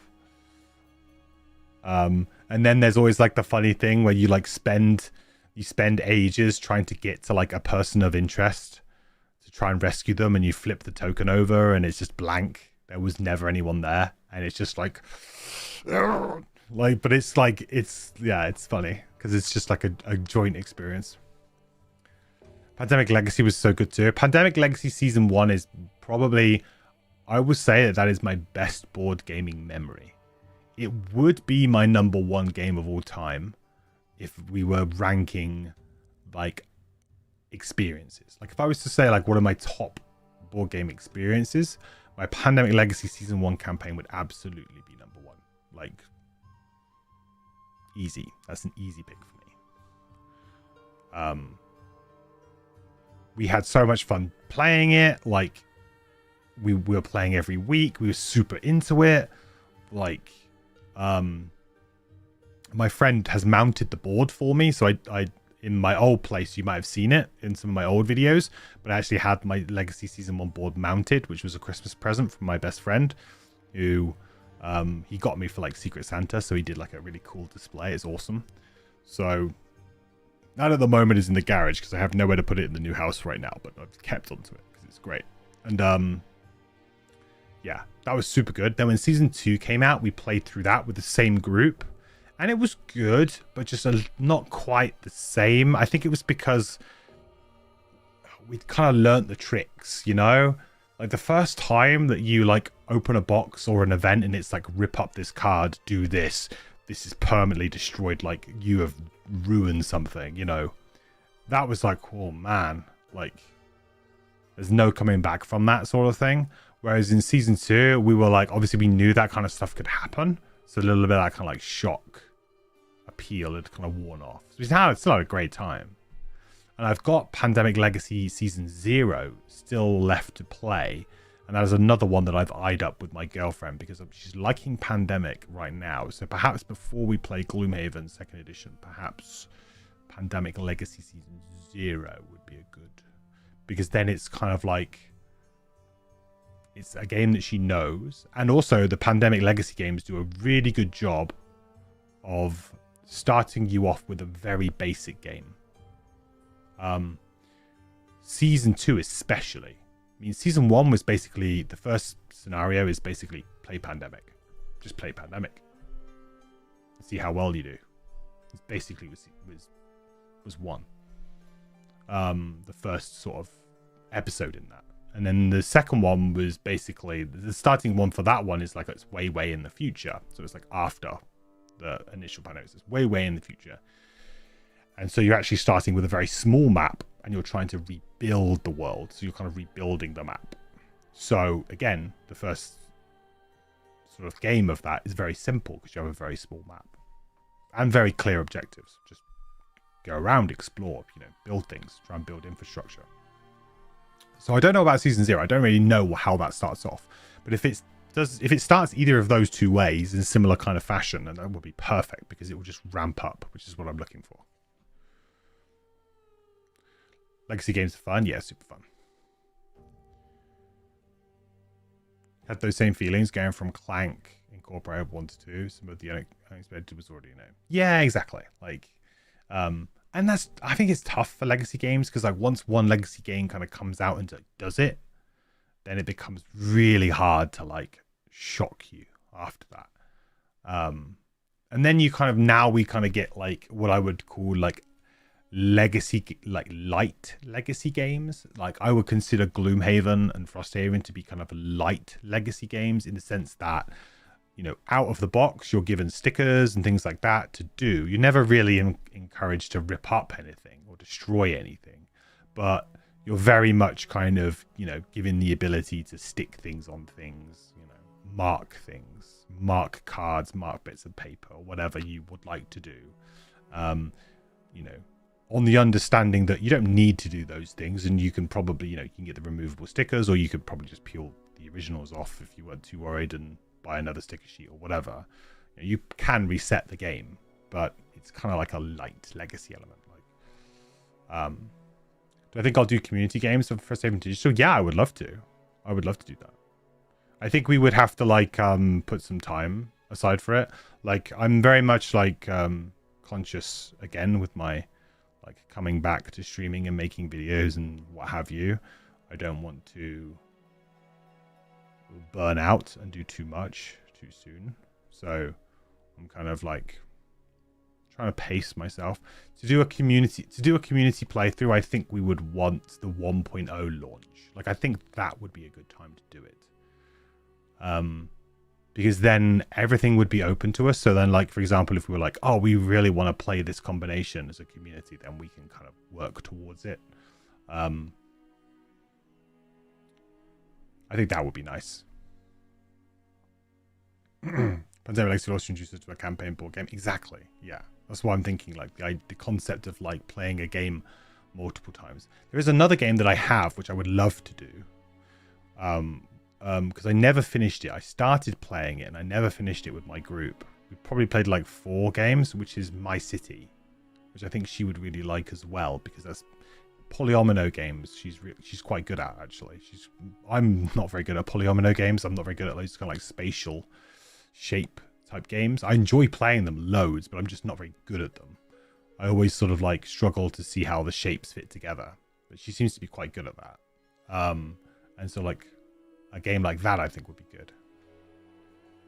Love My City, would also recommend My Island. I've heard mixed things about My Island.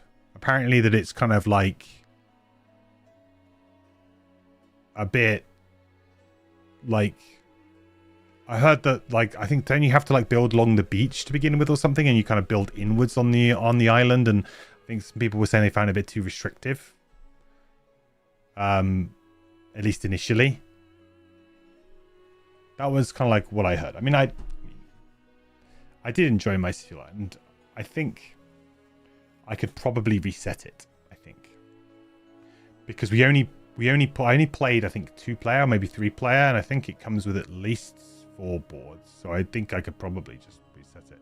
The only thing was the obviously I've opened some of the packets, so I would need to probably sort through that and make sure that I put them back together again.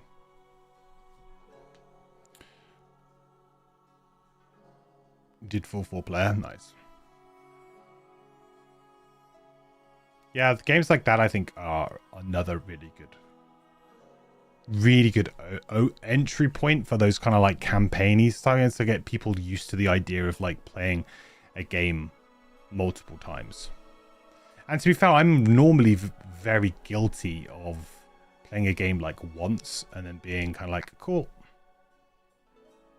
not really playing it again, or at least not for a long time, especially longer games, because I feel I get to play them and I'm cool, and then they kind of they're hard to just put on the table and play again, right? Let's jump again. Yeah, I had a few new arrivals that came in that I ordered through there was someone doing like a big sale.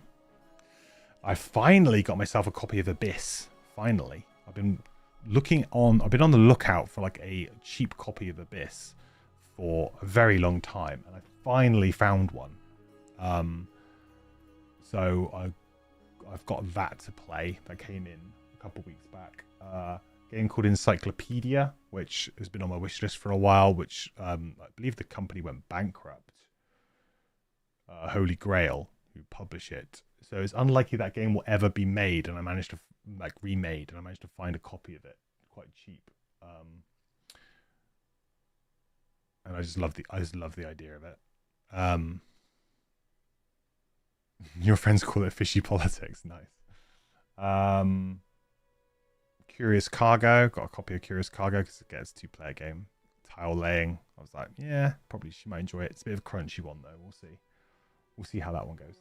What else did I get? There's something else as well. I can't see it. Guys, peer behind my green screen at my boxes. Oh yeah, and the dream would be to play ISS Vanguard, which is down there at some point. But I mean, that is longer. Or mechs and minions as well. I never finished that. I played probably about 6 games of League of Legends mechs and minions. Very good, actually. I enjoyed it. That's like a cooperative game too. So actually, maybe that's a good one to start with as well, because it's cool. So many choices. Right, let's save. Sorry if you were, we're not playing anymore today.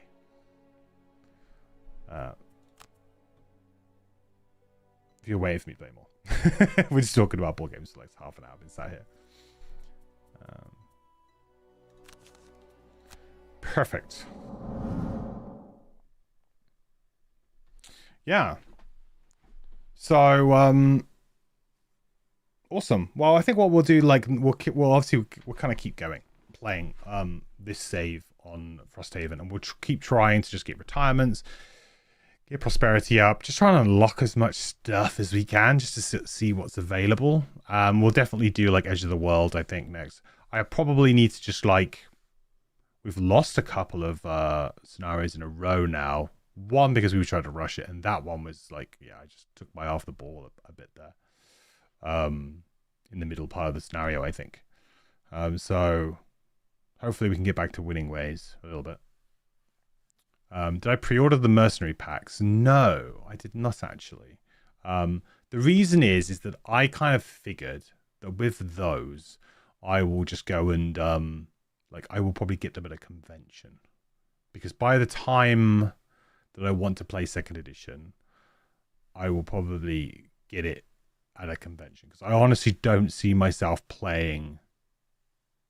Like, I want to play most of what's in 2nd edition anyway, and then I'll be like, okay, great. Now maybe when I'm halfway through, or maybe 3/4 of the way through, I'll be like, cool, I would like to play one of the new classes. So then I will probably get the mercenary packs. Yeah, or I'll just order them then, right? If I need them then, I will just do that.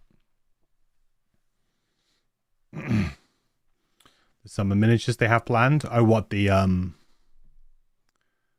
mean from the Festival of Gloomhaven thing? Or do you mean something else? Because there was like the Festival of Gloomhaven thing, wasn't there? Because they had loads of miniatures on that.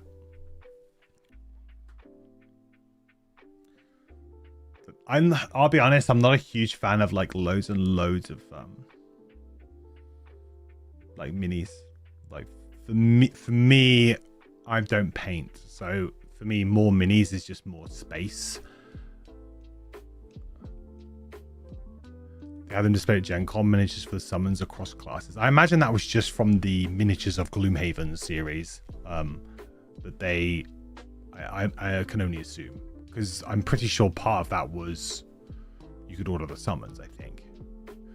I skirted over a lot of that stuff because in my opinion, I was like, it's just too much.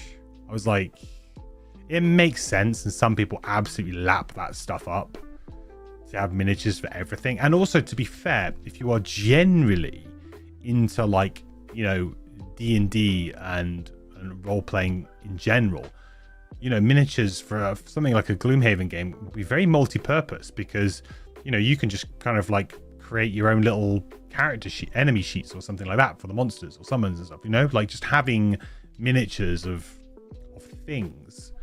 It could be a very cost-effective way of doing that. So if you're like a dungeon master and you like using minis, I actually think it's probably a pretty good option.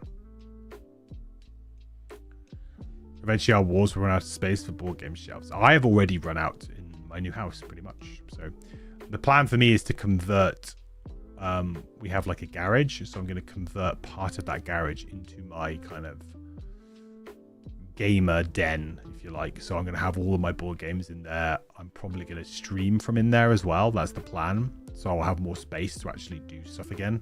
But that is, yeah, when we moved into the house, we were like, that is going to be a really cool thing to do. But it's a next year project. Friend has the newer version of Gloomhaven. Do I have any thoughts on storage? Yes, I think we had discussed. I mean, I don't have anything personally, but I think we discussed the foam. Is it Foam Mex? What's the people who use foam? Foam insert Gloomhaven second edition. Who's the people who make the foam ones?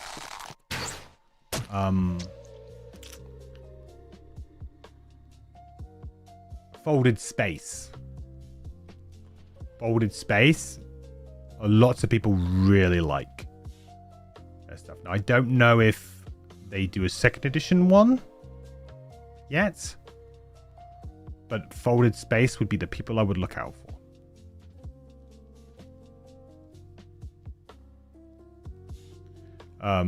And personally, I feel like the foam ones are probably the better route to go in general, because the wooden ones will add a lot of weight, like a huge amount of weight.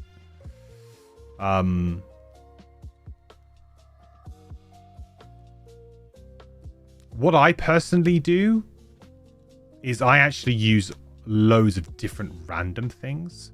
Thank you for the follow, Hero, by the way. Welcome to the quest. Good to have you here.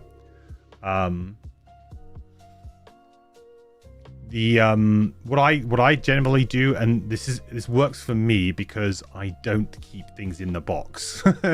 If you're somebody who needs to be able to put it all back into the box and, you know, put it on a shelf, then this isn't for you. But what I use is I use loads of different bits of stationery. So I have, I don't know if I have it to hand.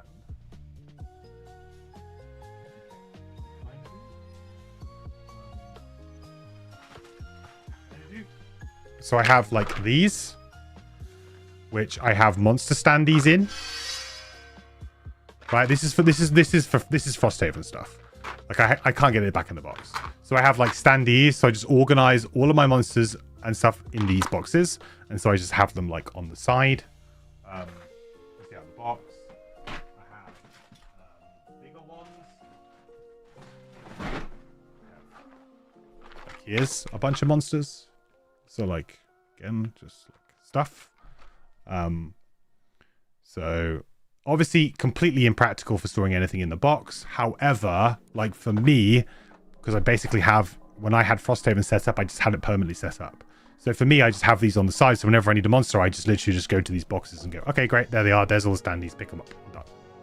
And I can stack them or whatever.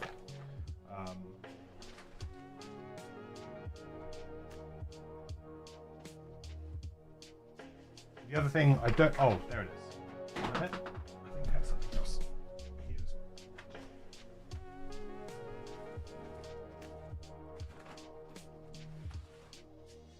So this is my map tile binder. It's green, which is why it's gone invisible there. But essentially, it has got map tiles all organized by the tile number. So, well, letter. So like A, B, C, D, whatever, right?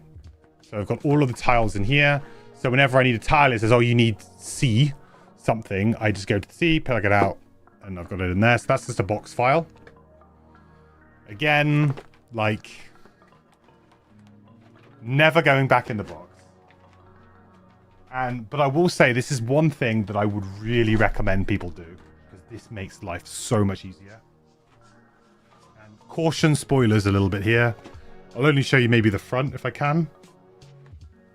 Item shop. So get a card binder. Create yourself an item shop. Like, so, you know, this can be quite expensive. So it's a bit of a luxury, because you have to buy the pockets or whatever. But get the pockets, and then all I've got is like items that aren't available are flipped backwards. Items that are available are flipped forwards. So whenever someone's like, oh, can I take a look at the shop? I just hand them this. But again, a little bit excessive maybe. But certainly like when you're trying to do like a quick Outpost phase or something, and you're trying to like go, someone's like, oh, I don't really know what I want to buy. Give them the shop.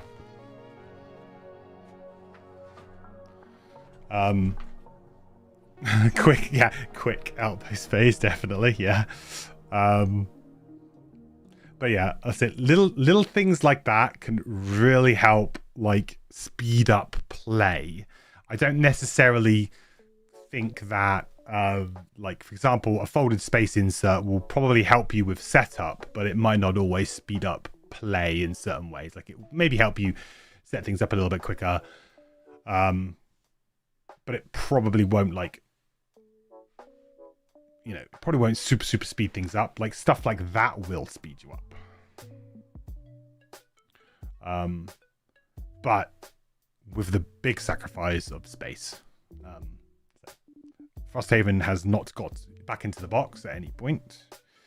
I do have another insert here, which I showed off, I think, last time, which I haven't put together yet, which is my Crimson Scales insert, which was gifted to me. So this is a proper wooden one, and this weighs a ton. So this is both Crimson Scales and Trail of Ashes. I think it does both. I think it's like the double pack, I think. I do really need to put this together though.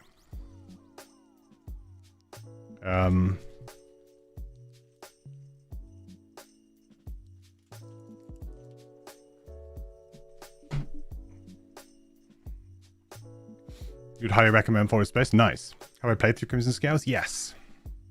That was what we played through.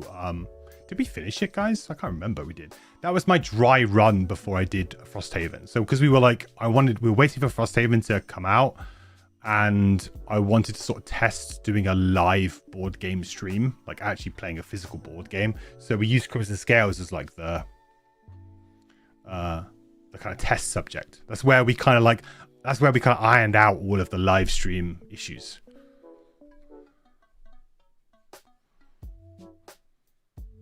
I think we finished it, or we came very close to finishing it.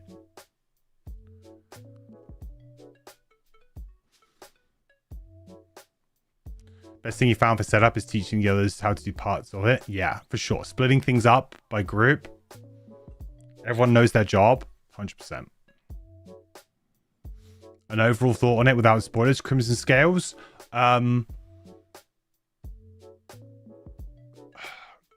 Classes. Pretty great. I really liked some of the classes from Crimson Scales. I think they are well balanced, interesting, fun classes. Most of them. There's maybe one or two that might be a bit hit and miss, but I mean that's true of Gloomhaven and Frosthaven, to be honest. You know, personal style. Classes great. Story, not so great. It's fine, but it's not the type of game. Like, I think most people play Haven games for the classes and the fun of playing new classes and building them and what have you, more than they do the story. So you kind of like, okay, like, you know, I think it's kind of like unfair. I feel like the fact in Crimson Scales you need to have like you don't get to just choose any starting classes. You basically have, I think it's 4 recommended groups or like pairings from memory, and you have to kind of pick that pairing to play through, which I think was a really interesting way of doing it. It might mean that some people, you know, it's kind of like a bit of a change up of the norm. But like, okay, if you either play this pairing, this grouping, this grouping, this grouping, or this grouping, and you get a nice breakdown of like what each grouping and what each kind of class in each grouping does and what have you. And some of them have like the same class in multiple groups. They're not like completely different groups. Like they have the same class in multiple groups. But yeah, it kind of like gives you a nice. It's kind of like these classes play together really nicely. So it kind of gives you a good way to start off on like the right foot, where you can't really like, you don't need to do that busy work of going, okay, well, what combos well with what class pairs well with what. You know, you don't really need to do that. You just pick a set and all of them kind of play quite nicely within that set.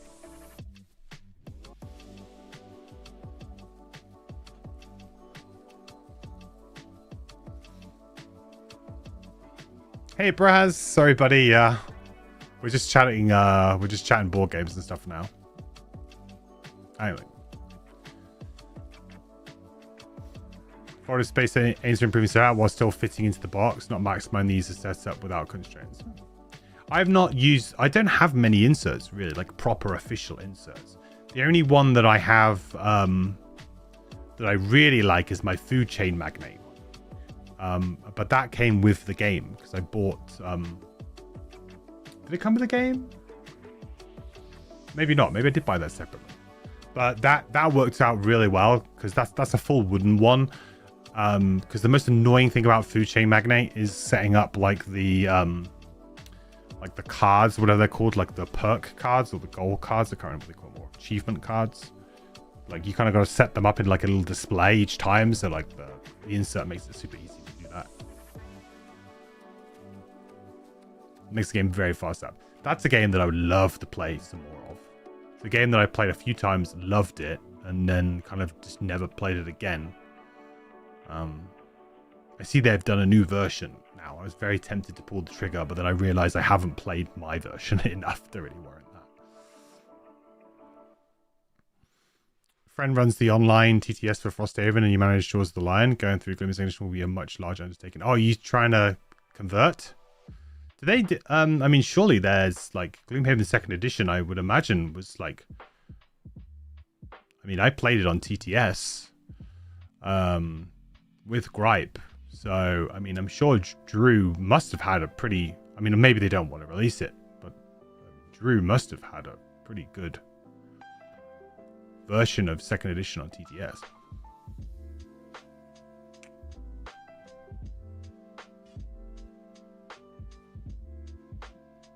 Oh, thank you, bros. Well, first insert was Spirit Island. First basic insert was pretty much non-functional. Yeah. Yeah, I generally tend to use these little boxes. Those little, like little kind of like, I guess you would call them like bit boxes or something. Toolboxes. Toolbox bit boxes.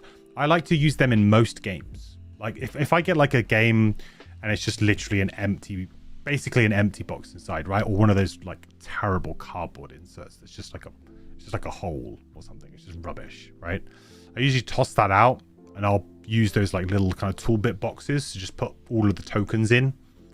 You can't always get all of the cards and things like that in there. Maybe they have to be in separate, like a separate bag or whatever, or a little box or something.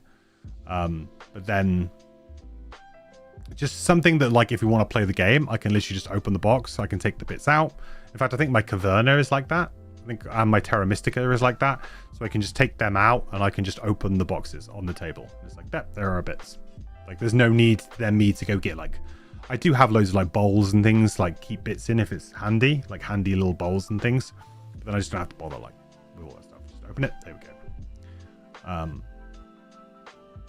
So I tend to like have a stack of just empty ones, just I have a drawer that is just full of like just different sizes of boxes that are just, you know, and then when I get a new game and I'm like, this could do with a box, I go to the drawer and just, it requires me to like, usually when I'm going to like, you know, cheap stationery shops, like pound shops here, they do them.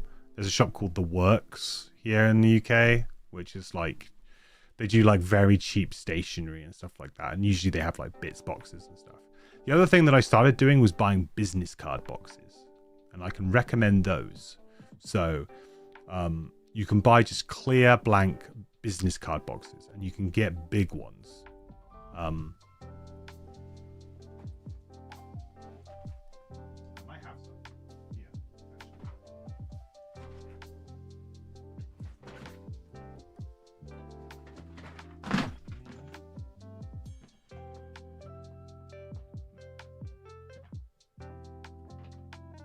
This is my current Frosthaven characters box.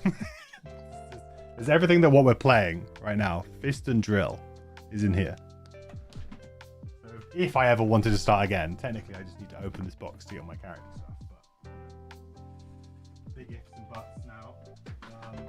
Yeah, no, I can't see one offhand, but business card boxes. Do business card boxes fit Magic the Gathering size cards with sleeves? With sleeves,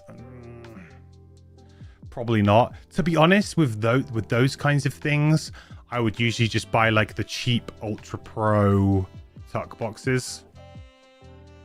Like, I mean, how much are like the cheap like Ultra Pro? Do they even sell anymore? Ultra Pro deck box, like the cheap plastic ones.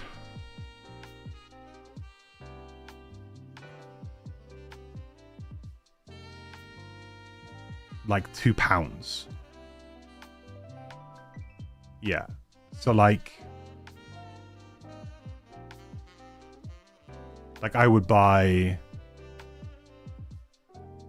Yeah, I can't show you because my screen doesn't work at the moment. But yeah, Ultra Pro cheap plastic deck boxes for like Magic size cards. You can get like a double size business card boxes. So like I usually get like the deep ones, which I've used for like if I could actually pick my games off the shelf, then I'd get like I'd show you, but I can't because all of my games are in boxes. But I have like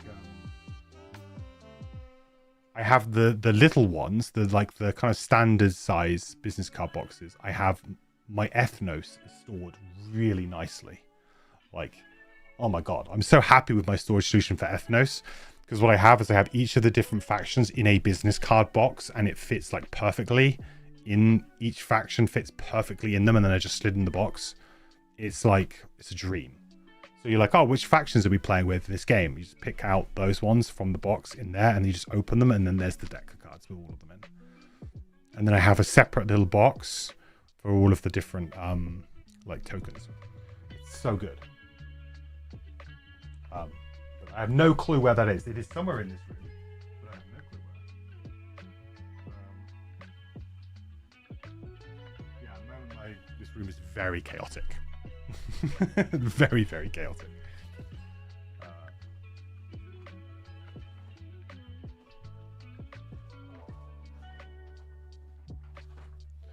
But yeah, certainly look up.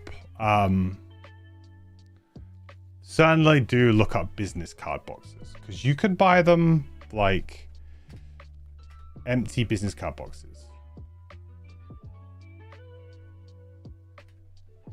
Because I was buying them from like just some random. Yeah, so in the UK we have this shop called Plastic Box Shop. I think that's where I was buying them from. So they are 30p each. And you can get a discount if you buy like a lot. So I would usually buy like a lot. I'm not gonna lie, I would buy a lot. You have to have somewhere to store them. But yeah, hang on. Maybe I can show you my screen. Hang on. Okay, here. Here you go. I'll just quickly show you this. So yeah, Like these ones, double depth. They're good.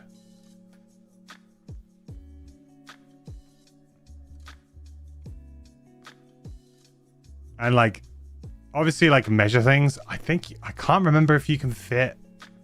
I definitely not sleeved cards. Well, actually, no, because my Ethnos cards are sleeved. I think are they sleeved? They probably are. Because my Ethnos ones are in these standard ones. These ones. Because it fits. Yeah, look. See, look. It fits like a standard. Like you can get these playing card boxes too. Maybe I'll use these instead.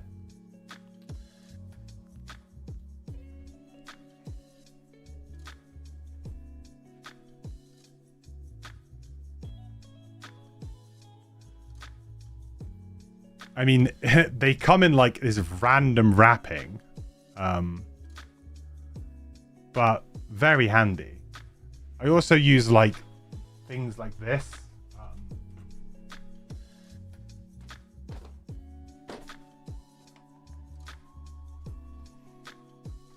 Which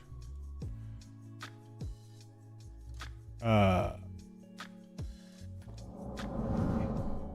this is what I have. Like, I'm not really using it very well, but this is my crokinole instruction box. So again, it's just a little, just go to stationery shops, man.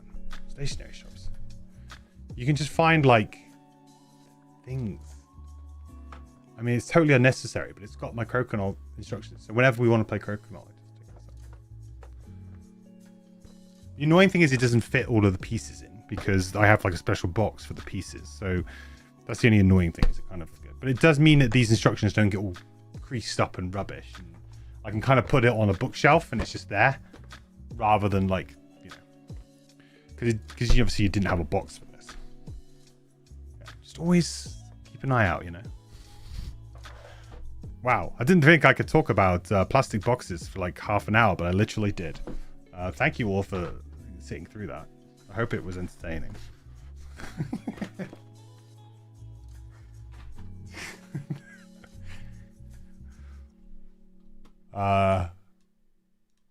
Fun.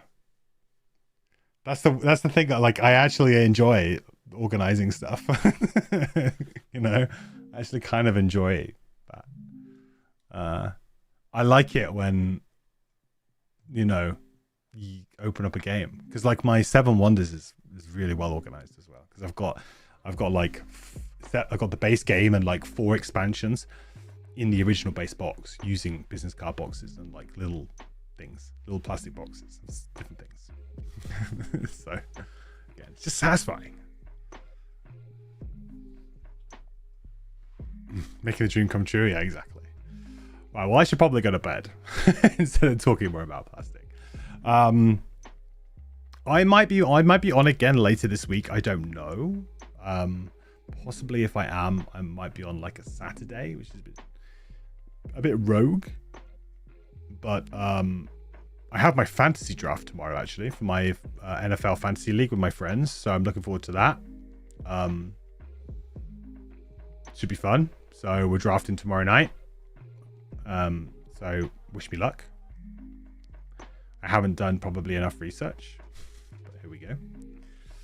But we'll see. I'll let you know how it goes. I'll probably, next time you see me, I might be really happy, or I might be in tears, and I might be struggling. So we'll see. Right. Well, have a great rest of your day, everyone. If you have any of it left, have a great few days. Maybe I'll see you at the weekend. If not, I'll see you probably early part of next week, and we'll carry on. All right, everyone. I will catch you next time. Bye.